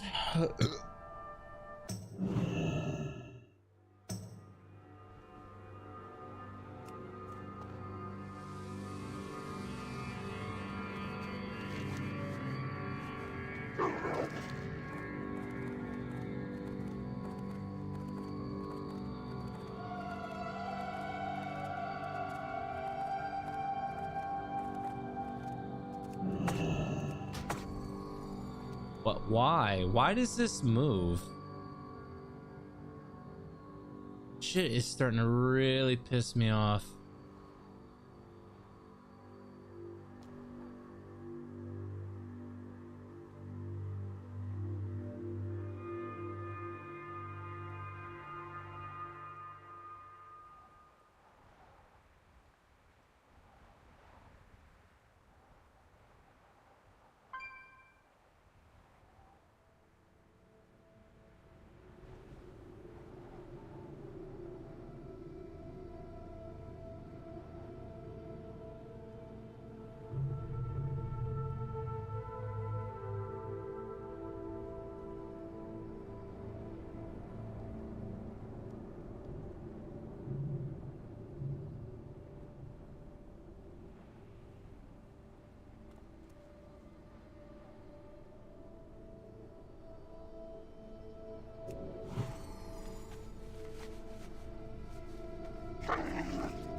All right, I gotta go too.